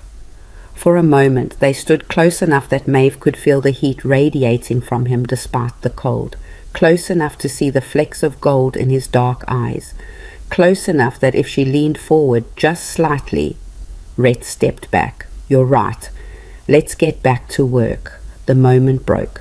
Maeve told herself she'd imagined the tension, but her racing heart suggested otherwise. 3 days later, a stranger rode onto the property. He wore decent clothes and rode a good horse, which immediately put everyone on alert. Dutch met him at the gate with a rifle. "State your business." The stranger raised his hands. "I'm not here to cause trouble. Name's Thomas Garrett. I run a ranch about 30 miles south of here. I heard what happened to you folks." "Word travels fast," Dutch said, not lowering the rifle. "Word about Boone travels fastest of all." Garrett shifted in his saddle. "Listen, I came to offer help. I've got extra feed I can spare, some lumber, not much but enough to make a difference." "Why would you do that?" Rhett appeared from the cabin, his own rifle in hand. "Because Boone's been squeezing ranchers in this territory for years. Most of us are too scared to stand up to him, but you did, and I respect that." Garrett looked genuinely uncomfortable. "I can't fight him directly. I've got a wife and kids to think about, but I can help the people who are fighting him." Rhett studied the man for a long moment. "You understand what this means? If Boone finds out you helped us, I'll say you stole it, that I tried to stop you, but you were too well armed." Garrett smiled weakly. "I can lie when I need to." "All right, come on down. Let's see what you've got." Garrett brought 2 wagon loads of supplies. Hay, grain, lumber, nails, even some tools. It wasn't enough to replace everything they'd lost, but it was enough to ease the desperate rationing. As he was preparing to leave, Garrett pulled Rhett aside. Maeve was close enough to overhear. "There's something else you should know," Garrett said quietly. "Boone's been talking to other ranchers, trying to organize some kind of collective water management system. Says it's for everyone's benefit, but we all know what it really is." "A monopoly," Rhett said. "Exactly. He controls the water, he controls who survives and who doesn't. Most ranchers are too scared to refuse him. A few of us have been holding out, but it's getting harder. Garrett glanced around nervously. There's going to be a meeting in Pine Ridge next month. All the ranchers. Boone's going to make his pitch formal. Try to get everyone signed up. I won't be signing anything. I know, but you should be there anyway. Let people see that someone's willing to stand against him. Garrett mounted his horse. For what it's worth, there are more of us than you think. People who are tired of Boone running everything. We're just waiting for someone brave enough to lead. He rode off before Rhett could respond. That night, Maeve brought Rhett coffee while he studied maps of the territory by lamplight. He had marked all the ranches he knew, drawing lines to show water sources and property boundaries. Garrett's right, Rhett said without preamble. If Boone controls the water, he controls everything. People will have no choice but to agree to whatever terms he sets. Can he really do that, legally? With the right lawyers and the right judges? Probably. The law tends to favor whoever can afford the best representation. Rhett circled several ranches on the map. These properties all depend on water that flows through Boone's land at some point. He could cut them off tomorrow if he wanted. What about our water? It comes from the mountain spring. That's why he wants our land so badly. Our spring is independent. It doesn't flow through his property. As long as we control it, there's at least one water source he can't monopolize. Rhett looked at her. That's also why he'll never stop coming after us. Maeve pulled up a chair. Then we need allies. Other ranchers who are willing to stand with us. People like Garrett are sympathetic, but they're not willing to risk their livelihoods. Can't blame them. What if we could prove Boone was behind the barn fire? Wouldn't that turn people against him? We'd need evidence, witnesses, something concrete. Right now, all we have is suspicion. Rhett tapped the map thoughtfully. But if we could catch his men in the act of sabotage, that's dangerous. Everything about the situation is dangerous. He met her eyes. I know you said you're not running, but Maeve, this is only going to get worse. If you wanted to leave, go somewhere safer. I'm staying, Maeve interrupted. How many times do I have to say it before you believe me? I believe you. I just don't want you to get hurt because of my fight with Boone. It's not just your fight anymore. He made it mine when he threatened me in that hotel. Maeve leaned forward. Besides, where exactly would I go? Back to Red Hollow, to another town where people look at me the same way? At least here I'm fighting for something that matters. Rhett's expression softened. You matter, Maeve. More than this ranch. More than the water rights. You know that, right? The words hung between them, heavy with meaning that neither of them seemed ready to address directly. I should let you work, Maeve said finally, standing. Big day tomorrow. Maeve, wait. Rhett stood too. I need you to know something. When I rode into Red Hollow that day, I wasn't looking for a cook or a ranch hand. I was there selling cattle. Then why did you? Because I saw you standing on that platform, with everyone mocking you, and you refused to cry, refused to give them that satisfaction. And I thought, that's someone who knows what it means to fight for dignity. He paused. I offered you work because I thought you deserved better. And you've proven me right every single day since. Maeve's throat tightened. Rhett, I'm not good with words, never have been, but I need you to understand that you're not just an employee here. He stopped, seeming to struggle with what to say next. You're important to this place, to the men, to me. Before Maeve could respond, Miguel burst through the door. Boss, riders approaching from the east. The moment shattered.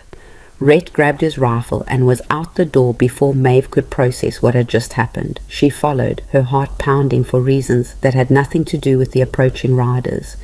It was Dutch returning with Charlie. They'd been checking fence lines to the east and came back faster than planned. Found something you need to see, Dutch said grimly. Tracks, fresh ones. At least 6 horses, maybe more. They were on our property circling the northern pasture.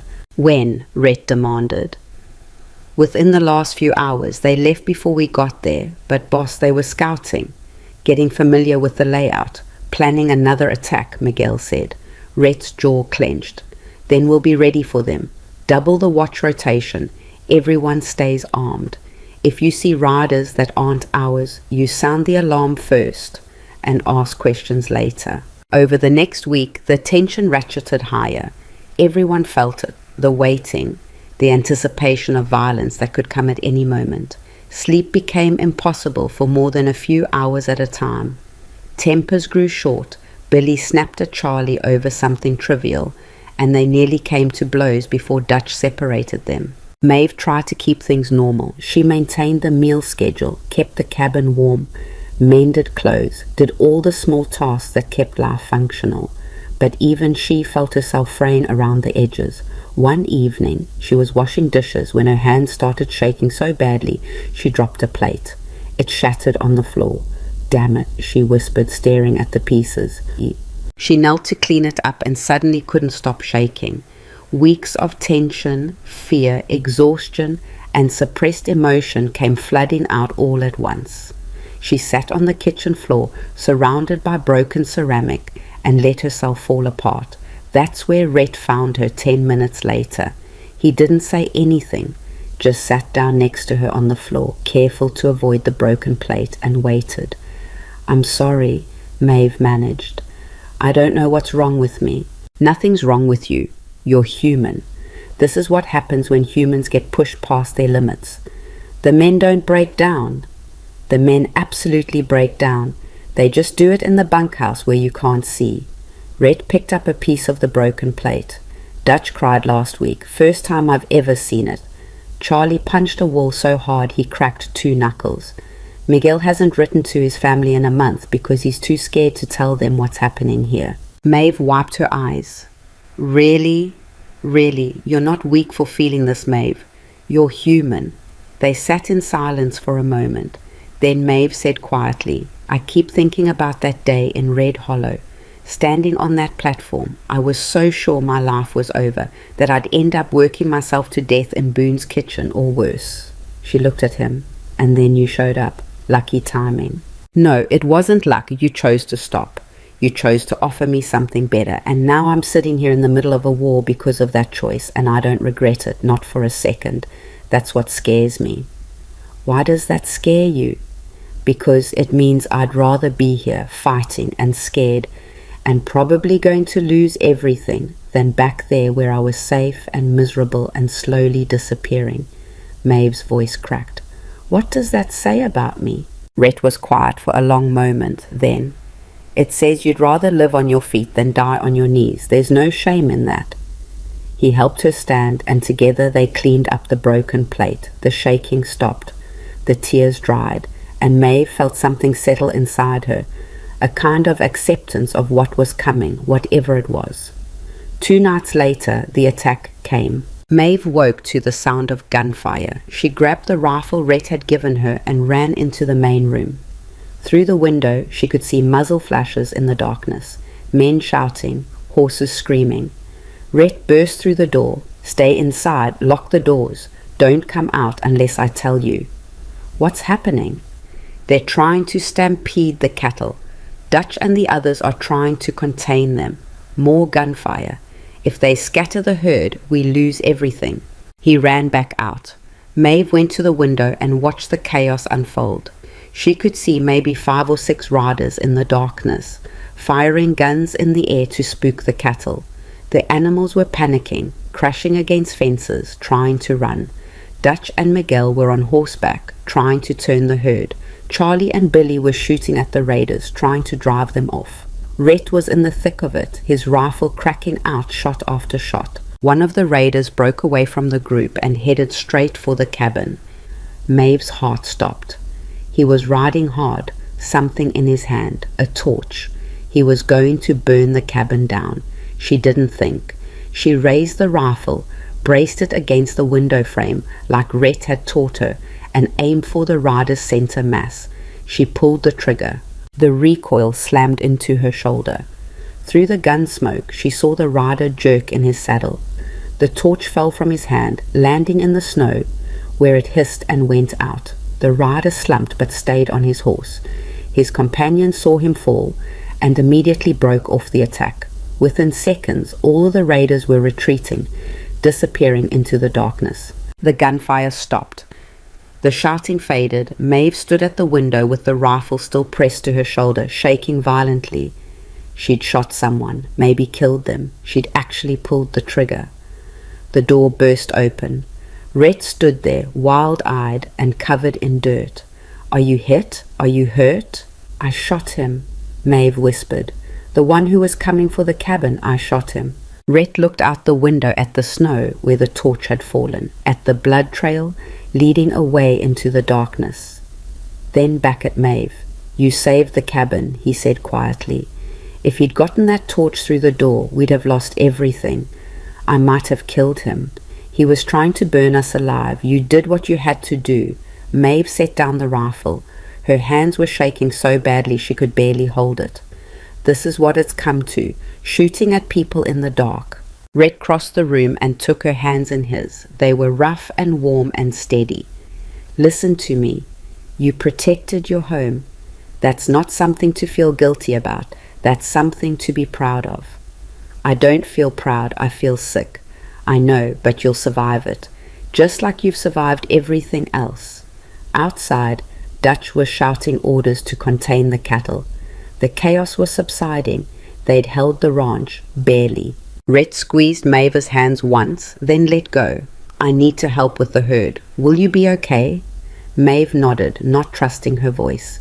He hesitated in the doorway. "Maeve, thank you for being brave." Then he was gone, and Maeve was alone with what she'd done. The sun rose on a scene of controlled chaos. The cattle were contained, but it had taken all night. 2 steers were dead, trampled in the panic. Several fences were destroyed, and everyone was running on adrenaline and fear. They found the blood trail where the raider had fallen. It led into the mountains and then disappeared. Either he'd survived and his companions had helped him escape, or he'd died and they'd taken the body. Either way, there was no evidence left behind. "They're getting bolder," Dutch said as they surveyed the damage. "Coming at night, bringing more men. This won't be the last time." "I know," Rhett said. He looked exhausted, like he'd aged 10 years overnight. "We need to change tactics. Stop being defensive and start being offensive." "What are you thinking?" Rhett looked toward the mountains where Boone's property lay, somewhere beyond the peaks. "I'm thinking it's time we paid him a visit.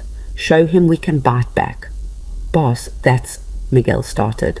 "Dangerous, I know. But so is sitting here waiting for him to burn us down piece by piece." Rhett's voice was hard. "We document everything. We ride to Boone's ranch. We make it clear that if he wants a war, he's got one." "And if he kills us?" Charlie asked bluntly. "Then the people who helped us, like Garrett, will know we died fighting. And maybe that'll inspire someone else to stand up." Rhett looked around at his men. "I'm not ordering anyone to come. This is volunteer only. If you want to stay here and guard the ranch, no one will think less of you."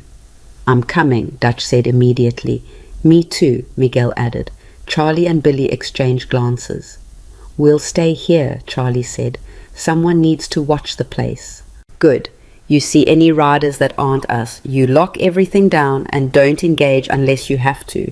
Rhett turned to Maeve. "You stay here too. Help Billy and Charlie." "No," Maeve said. Everyone stared. "I'm coming with you," she continued. "You said I'm part of this business. That means I get a say, and I say I'm coming. Maeve, this is going to be dangerous, I know. Everything we do is dangerous now. But if we're confronting Boone, I should be there. I'm the one he threatened personally. I want him to see my face when we tell him to back off." Rhett looked like he wanted to argue, but something in Maeve's expression must have convinced him. "Fine," he said finally. "But you follow my lead. If I say run, you run. Understood?" "Understood." They left at noon. 4 riders heading into enemy territory with nothing but rifles and determination. Maeve rode beside Rhett, her heart pounding, but her hands steady on the reins. She'd crossed a line last night when she'd pulled that trigger. There was no going back to who she used to be. The frightened girl on the auction platform was gone forever. In her place was someone harder, someone willing to fight, someone who'd learned that sometimes survival meant becoming dangerous yourself. The ride to Boone's property took most of the afternoon. They followed a trail that wound through canyons so narrow the walls seemed to press in from both sides, then climbed into high country where the wind cut through their coats like knives. Nobody talked much. There wasn't much to say. Maeve kept replaying the previous night in her head. The weight of the rifle, the moment she'd squeezed the trigger, the way the rider had jerked and fallen. She wondered if he was alive, wondered if his family was wondering where he was. Then she remembered the torch in his hand and stopped wondering. Around mid-afternoon, they crested a ridge and got their first look at Boone's ranch. It was enormous. The main house was practically a mansion, 3 stories of whitewashed wood with a wraparound porch and glass windows that probably cost more than everything at Maddox Ridge combined. Barns and outbuildings dotted the landscape, all of them pristine and well-maintained. Fences stretched for miles in every direction, containing hundreds of cattle grazing on land that looked impossibly green even in winter. "That's what money buys," Dutch muttered. All of that built on other people's suffering. They rode down into the valley.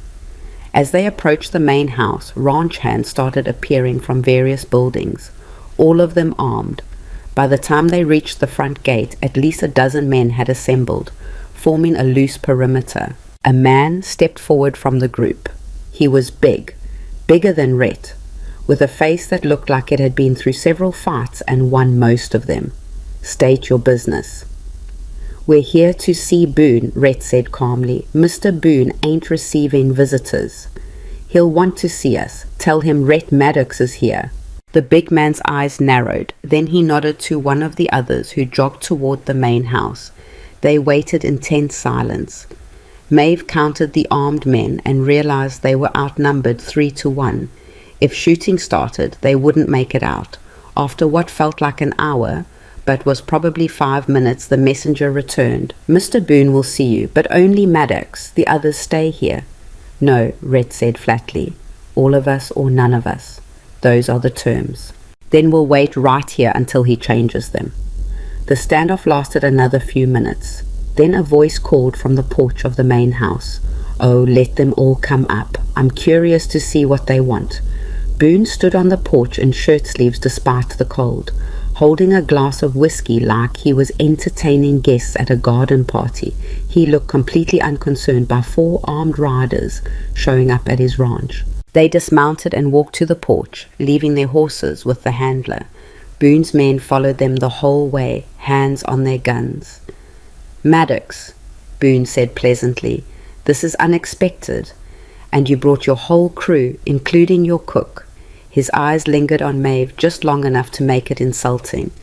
"To what do I owe the pleasure?" "You know exactly why we're here," Red said. "I'm afraid I don't. Your men attacked my ranch last night, tried to stampede my cattle, tried to burn my cabin." Boone's eyebrows rose. "My men? That's a serious accusation, Maddox. Do you have proof?" "We found tracks, 6 horses, professional riders, and one of them got shot trying to torch my cabin. I'm guessing he's around here somewhere, probably getting patched up by a doctor who knows to keep his mouth shut." "I wouldn't know anything about that." Boone took a sip of whiskey. "But I did hear there was some trouble at your place. Terrible business. Mountain ranching is dangerous work. So many things can go wrong." "Cut the act," Dutch said. "We know it was you." "Knowing and proving are different things." Boone smiled. "You ride onto my property making accusations you can't back up. That's not smart, gentlemen. Some might even call it threatening." "You want to talk about threatening?" Maeve stepped forward before Rhett could stop her. "You threatened me personally in that hotel in Pine Ridge. You said when things got difficult, everyone at our ranch would suffer. Remember?" Boone's smile didn't waver. "I said no such thing. You must have misunderstood." "I understood perfectly." "Well, it's your word against mine, sweetheart. And between the two of us, whose word do you think carries more weight in this territory?" The casual cruelty in his voice made Maeve's blood boil. This was a man who'd never faced real consequences for anything, who believed his money and power made him untouchable. "Here's what's going to happen," Rhett said quietly. That dangerous quiet that made everyone pay attention. You're going to stop sending your men to my ranch. You're going to stop sabotaging my property, and you're going to leave my people alone. Or what? Boone asked, genuinely amused. Or I'll make sure every rancher in this territory knows exactly what you're doing. I'll ride to every property between here and the territorial capital and tell them how you're trying to monopolize the water, how you're using violence and intimidation to force people out. Some of them are already suspicious. Once they know for certain, you'll lose whatever legitimate support you have. You think people will believe you over me? I think people are tired of being bullied. They're just waiting for someone to stand up first. Rhett gestured to his group. We're standing up. Boone's amusement faded slightly. You're making a mistake. Probably, but it's my mistake to make. For a long moment the two men stared at each other. Then Boone set down his whiskey glass with deliberate care. Here's what's going to happen, he said, mimicking Rhett's phrasing. You're going to leave my property right now. You're going to go back to your little mountain ranch, and you're going to seriously reconsider whether this fight is worth it. Because Maddox, I've been patient, I've offered you fair deals, I've given you chances to walk away with dignity and money in your pocket, but my patience has limits. So does mine, Rhett said. Yes, but here's the difference. Boone leaned against the porch railing. When I run out of patience, I have the resources to destroy you completely. I have lawyers who can tie you up in court for years. I have political connections that can make your life administratively impossible. I have enough money to outlast any resistance you mount. He paused. And if all of that fails, I have men who are very good at making problems disappear. Is that a threat? Dutch asked. It's a statement of fact. Boone's eyes moved to Maeve again. All of you should think carefully about what you're risking. Your lives, your futures, your safety. Is one stubborn man's pride worth all of that? It's not about pride, Maeve said. It's about not letting people like you take whatever they want just because you can. Boone laughed. Actually laughed. You really are naive, aren't you?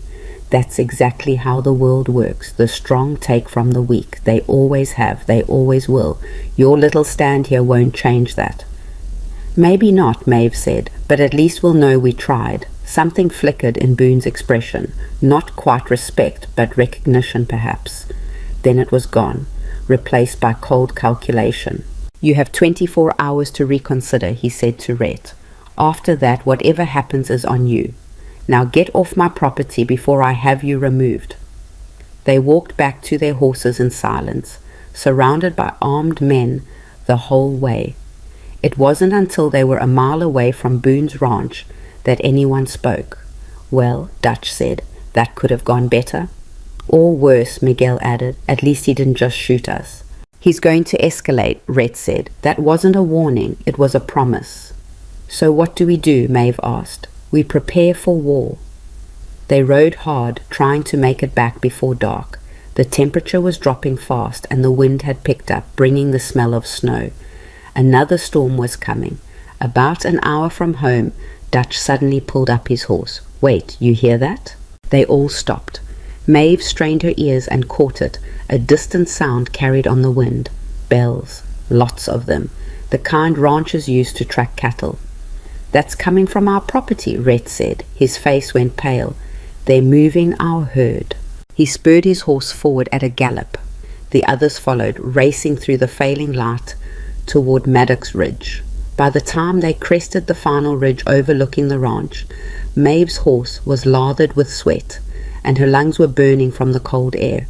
What she saw made her heart drop into her stomach. Riders, at least 10 of them, were driving the cattle away from the ranch, pushing them toward the narrow canyon that led to Boone's property. Billy and Charlie were at the ranch, firing shots over the raiders' heads, but they were outnumbered and couldn't stop the theft without killing someone.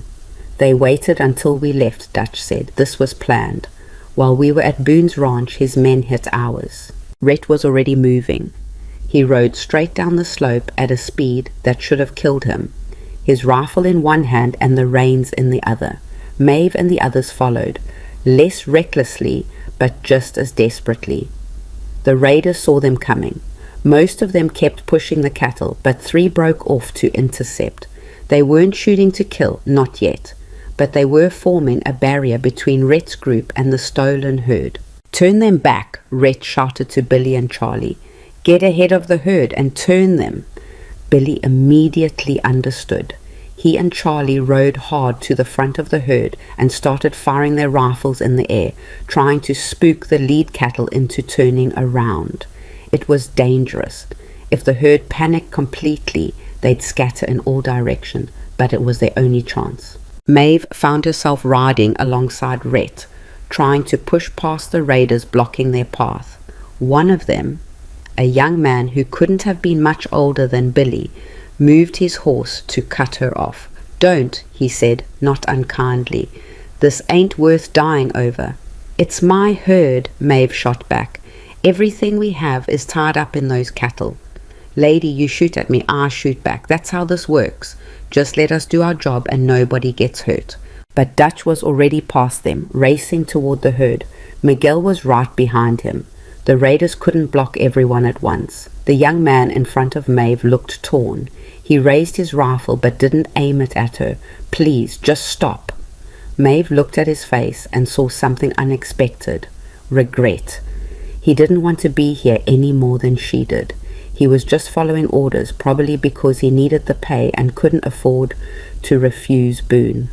"I'm sorry," she said. Then she spurred her horse around him and charged toward the herd.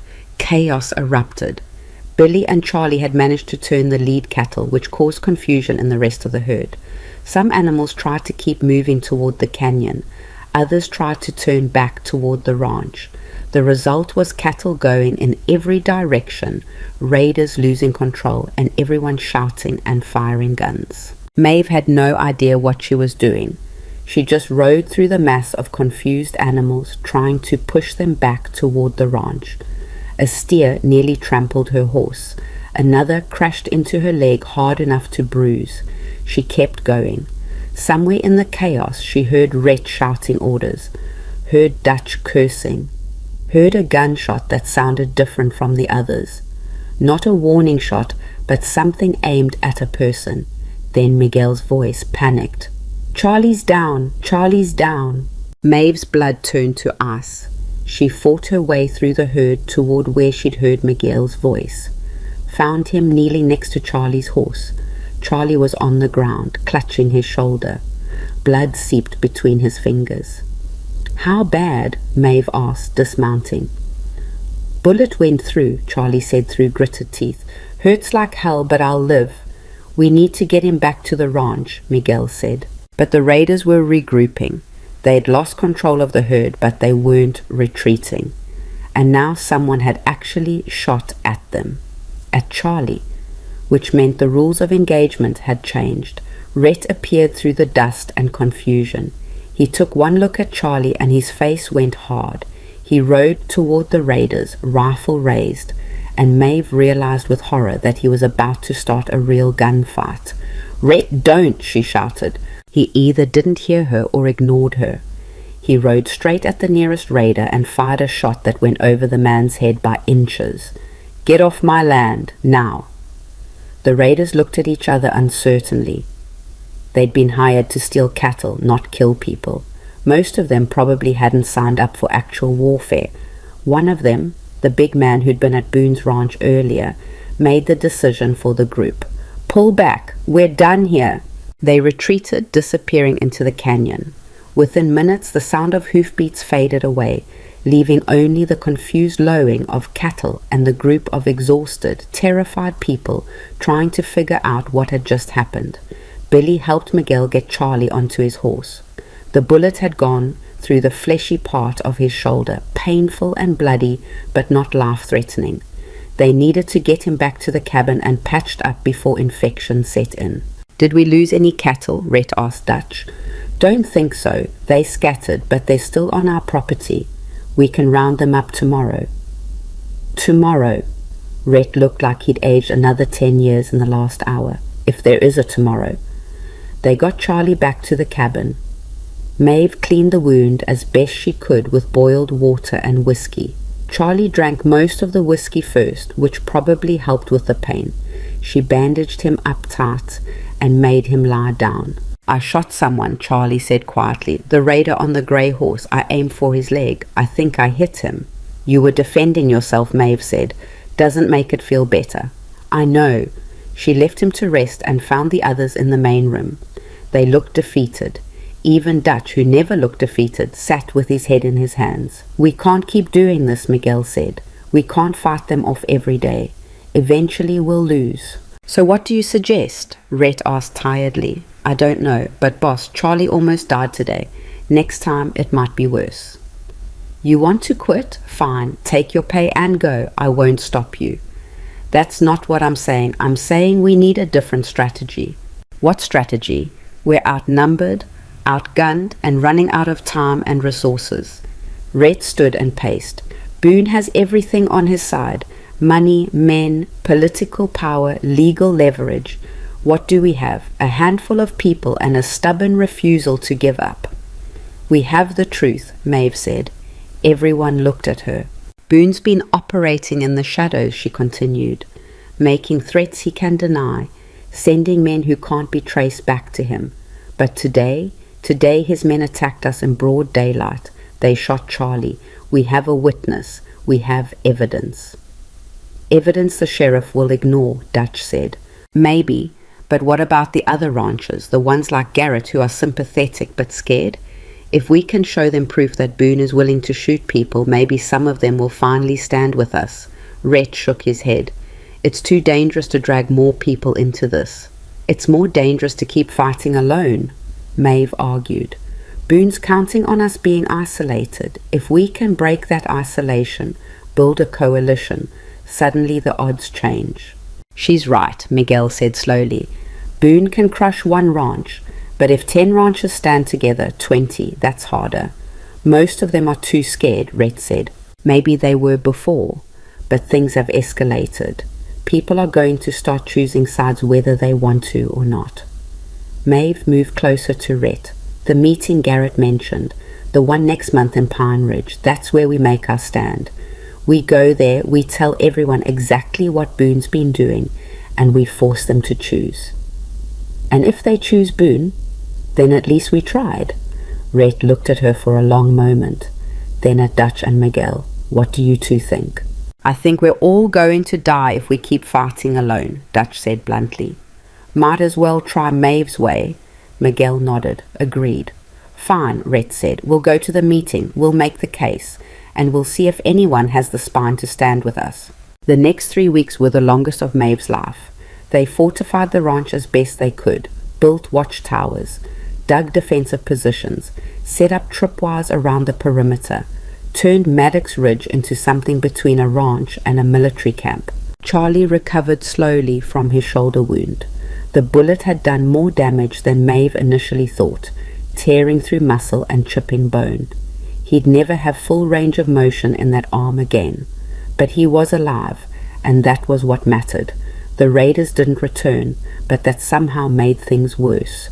Not knowing when the next attack would come was more exhausting than the attacks themselves. They slept in shifts, constantly alert, always waiting. During the day, they maintained the ranch, fed cattle, mended fences, chopped firewood, all the normal tasks of frontier life conducted under the shadow of violence. During the nights, Maeve and Rhett often found themselves talking by the fire after everyone else had gone to bed.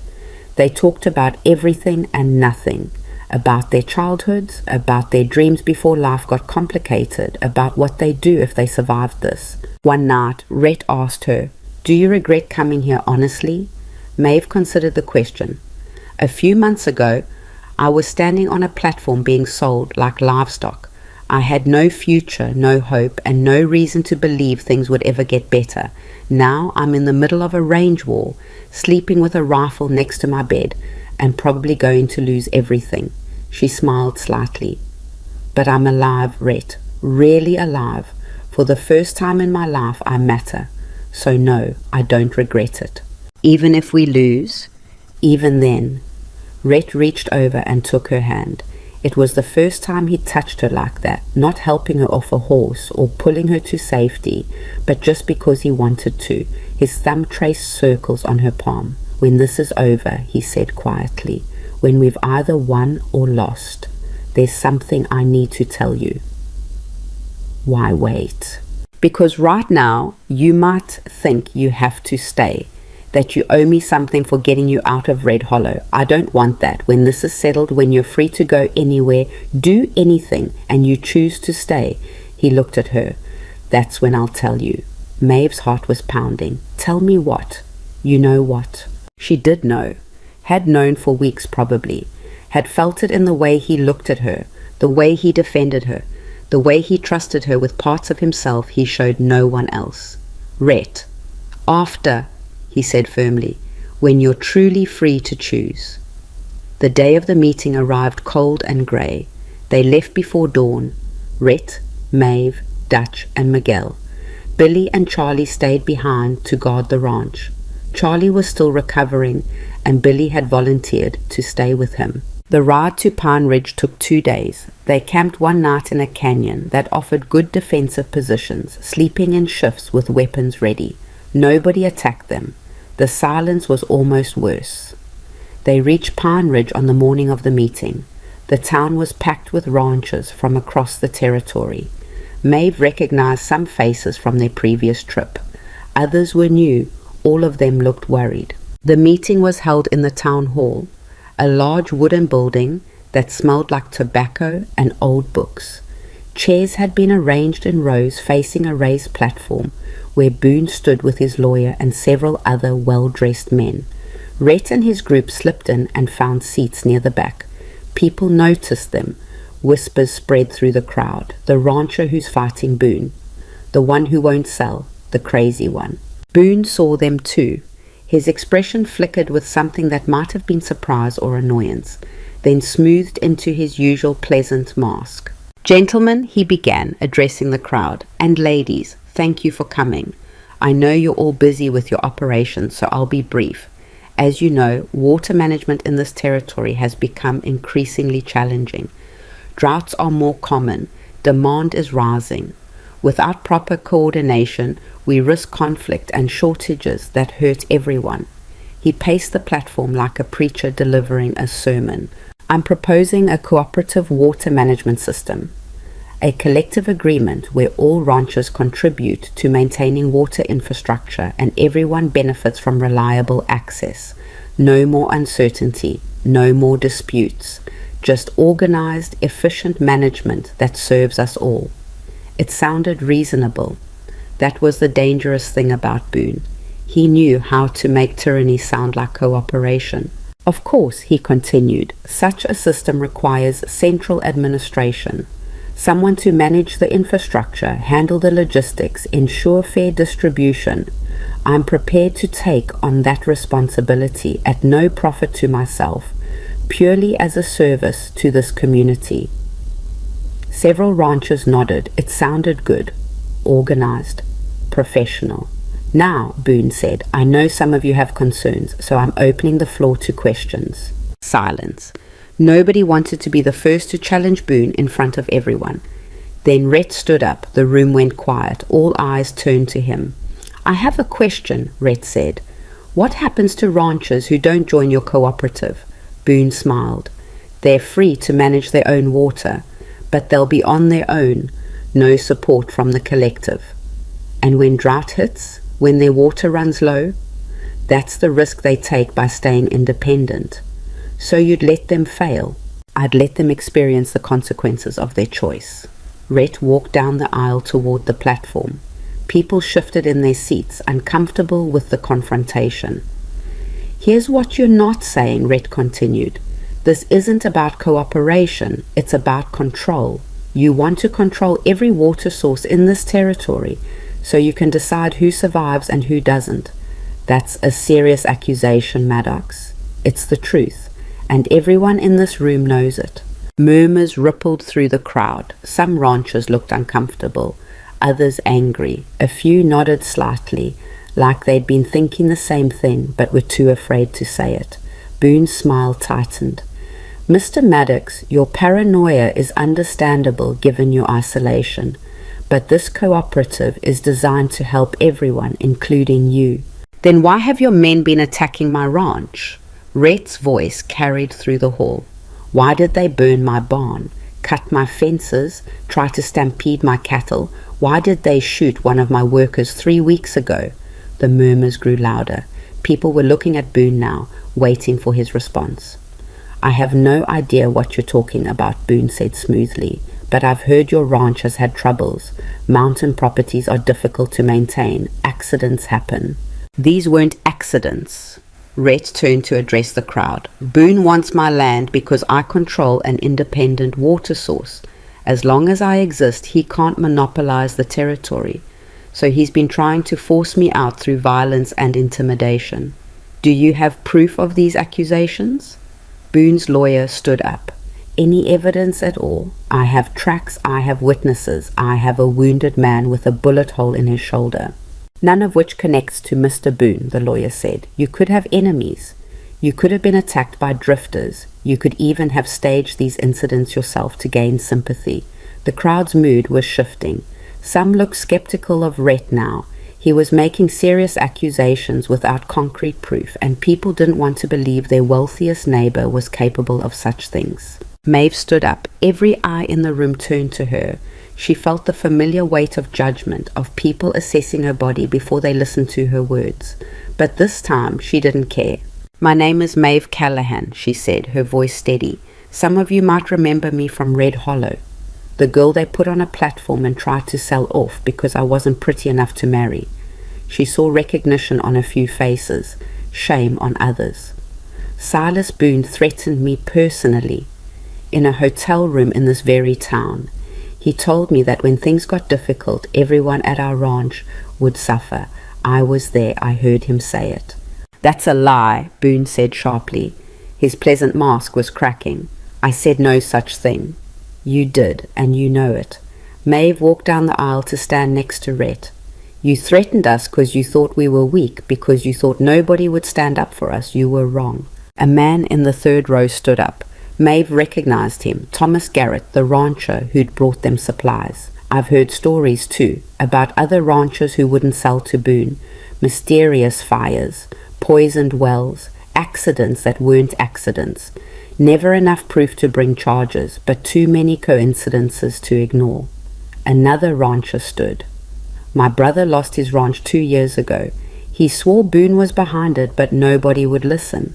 A woman near the front spoke up. My husband's cattle got sick after we refused to join Boone's water proposal. The vet couldn't explain it. More people started talking. The dam had broken. Years of suppressed suspicion and fear came flooding out as ranchers realized they weren't alone in their experiences. Boone's face darkened. This is ridiculous. You're all listening to a paranoid mountain hermit, and the girl he bought at auction. I didn't buy her, Rhett interrupted, his voice dangerous. I freed her. There's a difference. But the fact that you see it as a purchase tells me everything I need to know about how you see people. The crowd was fully on Rhett's side now. Maeve could feel the shift in the room's energy. People were angry, scared, and looking for someone to channel that anger toward. Boone's lawyer tried to regain control. Gentlemen, ladies, please, this is descending into chaos. Mr. Boone has made a reasonable proposal. We don't want his proposal, a rancher in the back shouted. We want him to leave us alone. Others echoed the sentiment. The meeting was falling apart. Boone held up his hands. Fine, fine. If you want to reject my offer, that's your choice. But remember this moment when your wells run dry and your cattle are dying of thirst. Remember that I tried to help you. He pointed at Rhett. And you've turned these people against their own best interests. When they suffer for it, that blood is on your hands. He walked out. His lawyer and associates followed. The room erupted in conversation the moment the door closed. People surrounded Rhett and Maeve. Some thanked them. Others asked questions. A few wanted to share their own stories of Boone's intimidation. It was overwhelming and exhausting, and exactly what they'd needed. Garrett pushed through the crowd. You did it. You actually stood up to him in front of everyone. We just told the truth, Rhett said. That's more than most of us have had the courage to do. Garrett looked around at the other ranchers. We should organize, form an actual alliance, watch out for each other. Agreed, another rancher said. My property borders yours, Maddox. If Boone's men come around, I'll know about it. I can send word. Others nodded. Plans formed quickly.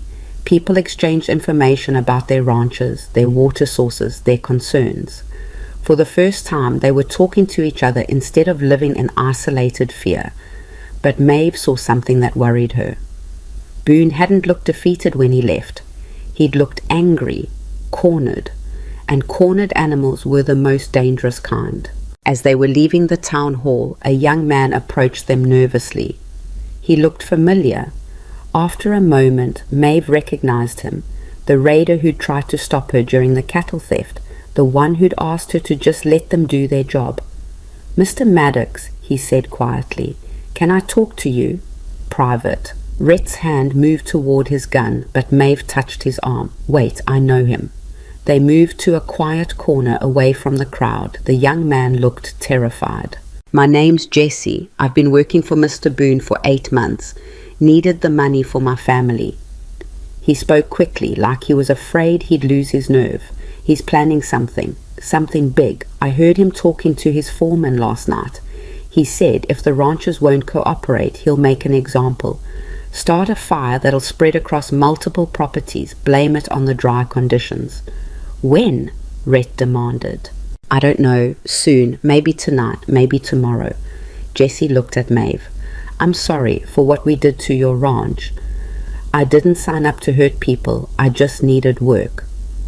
Why are you telling us this? Maeve asked. Because I saw what happened in there, how you stood up to him, and I realized I've been working for the wrong side.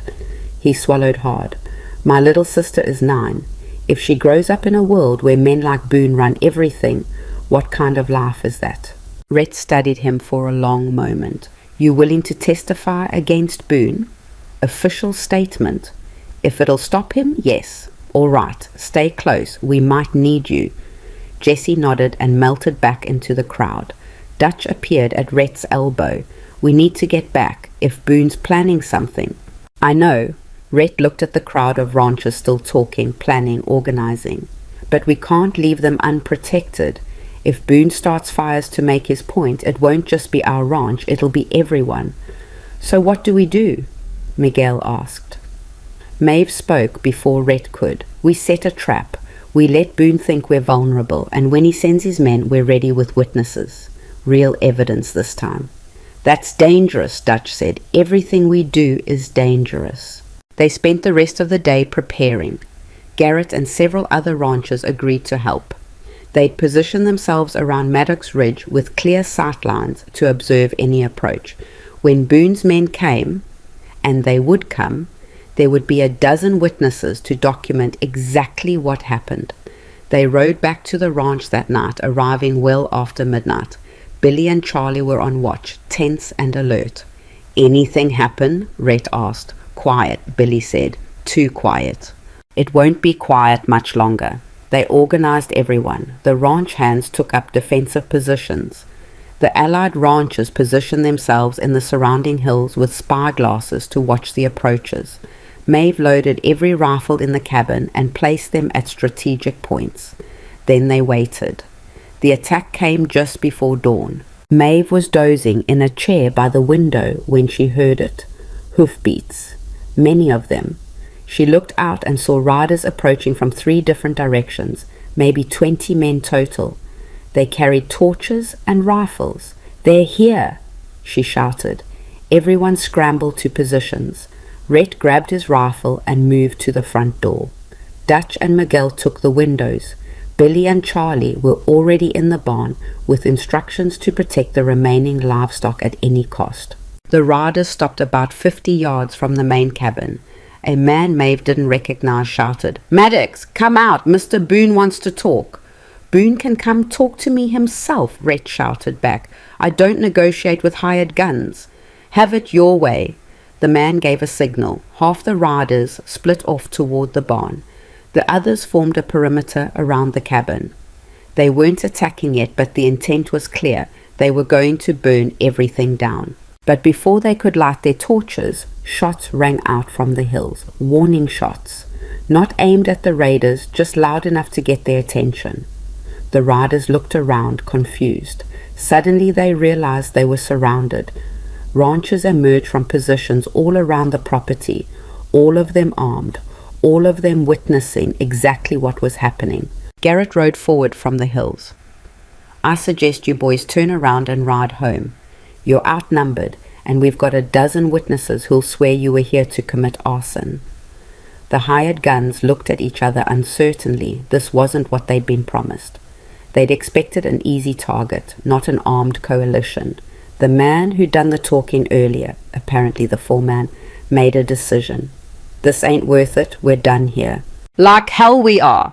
Another rider, younger and more aggressive, spurred his horse forward. "Boone's paying us to do a job we can't do," the foreman interrupted. "Look around. We light those torches, we start a war, and we'll lose." Most of the riders started backing away, but the aggressive young one wasn't satisfied. He rode toward the cabin, torch raised, apparently determined to at least do some damage. Maeve saw it happening in slow motion, saw Rhett raise his rifle, saw Dutch and Miguel doing the same, saw the rider getting closer, torch ready to throw. Then Jesse appeared from the barn. He rode straight at the aggressive rider and knocked the torch from his hand. It fell into the snow and went out. "It's over," Jesse shouted. "Stand down." "Traitor," the aggressive rider drew his pistol. Jesse was faster. His shot hit the man's gun hand, sending the pistol flying. The man screamed and clutched his bleeding hand. The foreman had seen enough. "Everyone out, now!" The raiders retreated. Some helped their injured companion onto his horse. Within minutes they were gone, disappearing into the pre-dawn darkness. The ranchers emerged from their hiding spots. Garrett rode down to the cabin. "Everyone all right?" "We're good," Rhett said. He looked at Jesse, who dismounted and stood awkwardly near the barn. "You just saved our lives." "I made a choice," Jesse said simply. "Figured it was time to be on the right side." Over the following days, the story spread. 20 armed men had tried to burn out Maddox Ridge and been turned away by a coalition of ranchers. Witnesses gave statements to anyone who'd listen.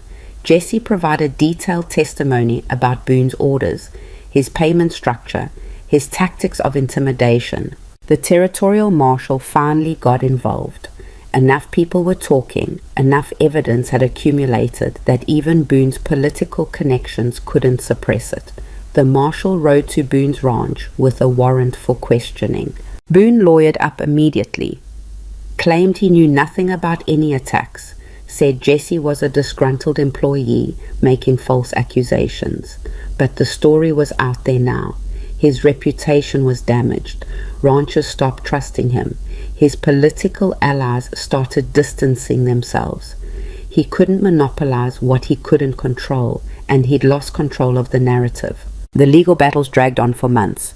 Boone was never criminally charged. His lawyers were too good for that. But the civil suits from various ranchers cost him dearly. More importantly, his water cooperative plan died. No one would sign up for a system run by a man they didn't trust. Slowly, Maddox Ridge returned to something resembling normal. They rebuilt the barn, this time with help from allied ranchers. They restocked supplies. They prepared for the spring cattle season. Charlie's shoulder healed enough that he could work again, though he still couldn't lift anything heavy with that arm. Jesse stayed on as a ranch hand, proving himself through hard work and loyalty. Billy grew more confident, taking on more responsibility. Dutch and Miguel remained the steady foundation they'd always been, and Maeve found herself settling into a life she'd never imagined possible. One evening in early spring, after the snow had melted and the valley was turning green again, she stood outside the cabin watching the sunset paint, the mountains gold and purple. The cattle grazed peacefully. Smoke rose from the bunkhouse where the men were playing cards. Everything was quiet. Rhett emerged from the cabin and stood next to her. "Beautiful, isn't it?" "It really is." They stood in comfortable silence for a moment. Then Rhett said, "Remember when I told you there was something I needed to say when this was all over? Maeve's heart started beating faster. I remember. Well, it's over, or as over as it's going to be. He turned to face her. You're free, Maeve.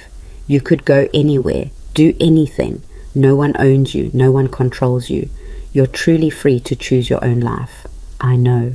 So here's what I need to say. He took her hands. His grip was warm and rough and steady. I love you.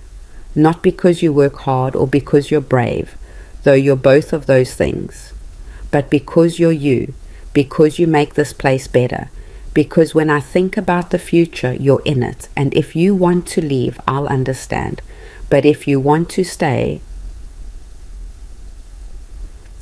I'm staying, Maeve interrupted. She was crying, but they were good tears. I'm staying because I love you too, because this is home. Because for the first time in my life, I'm exactly where I want to be. Rhett smiled, that real smile that transformed his whole face. Good, because I was really hoping you'd say that. He kissed her. It wasn't smooth or practiced. It was clumsy and awkward and perfect. When they pulled apart, Maeve was laughing. What's funny? Rhett asked. I was just thinking about Red Hollow, about standing on that platform, thinking my life was over, and now I'm here, kissing a mountain cowboy in front of a sunset, planning a future I never thought I'd have. It's ridiculous. The best things usually are. They got married in June. Not a fancy wedding, just a simple ceremony in the valley, with the ranch hands and the allied ranchers as witnesses. Maeve wore a dress she'd made herself. Rhett wore his best shirt and actually combed his hair. Dutch officiated since he'd done it once in the army and still remembered the words. Thomas Garrett brought his whole family. Other ranchers came too, bringing food and drink and good wishes. Even Jessie was there, looking uncomfortable in clean clothes, but genuinely happy for them. No one from Red Hollow attended. Maeve hadn't invited them. That part of her life was over. As they exchanged vows, Maeve looked at Rhett and realized something. This wasn't a fairy tale ending. They'd still struggle, still face hard winters and dangerous work, and probably more conflicts with people who wanted what they had. Nothing was guaranteed, nothing was perfect, but they'd face it together, as partners, as equals, as two people who'd learned that worth had nothing to do with what others thought of you, and everything to do with what you thought of yourself. The following years proved her right. Life at Maddox Ridge was never easy. They expanded the ranch, buying adjacent properties from ranchers who wanted to retire. They built schools in the valley so kids wouldn't have to ride 2 days to get an education. They created a network of ranchers who looked out for each other, sharing resources and information. Maeve became known throughout the territory, not as the fat girl from Red Hollow, but as the woman who'd stood up to Silas Boone and won. Women started seeking her out. Widows who needed work, girls running from bad situations, people who'd been told they were worthless and needed someone to show them different. Maeve gave them all the same thing Rhett had given her, a chance. Not charity, not pity, just honest work and the opportunity to prove themselves. Some stayed, some moved on. All of them left stronger than they'd arrived. Boone never fully recovered from the scandal. He remained wealthy, but his influence waned. Other ranchers challenged him. Political allies abandoned him. He became what he'd always feared, just another rancher with no special power or control. The last time Maeve saw him was at a cattle auction 5 years after their confrontation in the town hall. He looked older, tired, defeated in a way that had nothing to do with money. Their eyes met across the auction yard. Maeve waited for the familiar fear to surface. It didn't come. She felt nothing but a kind of distant pity for a man who'd built his entire identity on controlling others and had lost everything when that control slipped away. She turned away without acknowledging him and went to find Rhett. He was examining a heifer with Dutch, both of them discussing bloodlines and breeding prospects. When Rhett saw Maeve approaching, his face lit up the way it always did. "What do you think?" he asked, gesturing to the heifer. "Worth the price?" Maeve studied the animal. She'd learned a lot about cattle over the years. "She's solid, good bones. Yeah, I think we should buy her." then that's what we'll do. They bought the heifer, made arrangements for transport, talked to other ranchers about spring conditions and market prices, did all the mundane, practical things that made up a life. As they rode back to the ranch that evening, the sun setting behind the mountains, Maeve thought about the girl she'd been. The one standing on the platform in Red Hollow, convinced she had no value, no future, no reason to hope. That girl was gone. In her place was a woman who'd learned that courage wasn't the absence of fear. It was choosing to fight even when you were terrified. That dignity wasn't something others gave you. It was something you claimed for yourself. That worth wasn't measured by beauty or size or whether people wanted you. It was measured by what you did when everything was falling apart and you decided to build something anyway. She'd learned that home wasn't a place. It was people who saw you and chose to stand beside you. And she'd learned that sometimes the best revenge against people who tried to make you small was to grow so big they couldn't ignore you anymore. "What are you thinking about?" Rhett asked. Maeve smiled. "Just that I'm glad you stopped that day in Red Hollow." "Me too." "What made you stop, really?" Rhett was quiet for a moment. "I saw myself in you. The way people looked at you. The way they decided you weren't worth basic human decency. I knew what that felt like. And I thought if I could give you a chance, maybe it would mean something. Maybe it would prove that one person choosing to do the right thing could actually matter." "It mattered," Maeve said softly. "It changed everything.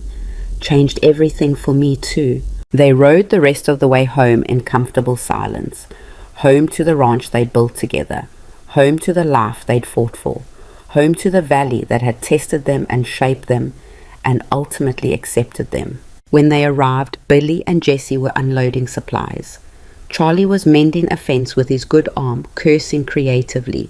Miguel was teaching some of the newer ranch hands how to break a young horse properly. Dutch was on the porch, cleaning his rifle and watching over everything like the soldier he'd once been. Maeve dismounted and looked around at all of it. The rebuilt barn, the expanded bunkhouse, the garden she'd planted that was already producing vegetables, the watchtower they'd never taken down because you couldn't be too careful, the scars of past battles that had healed into something stronger. This was her kingdom, not because she ruled it, but because she'd earned her place in it. And standing next to her, taking her hand like it was the most natural thing in the world, was the man who'd seen her worth when no one else could.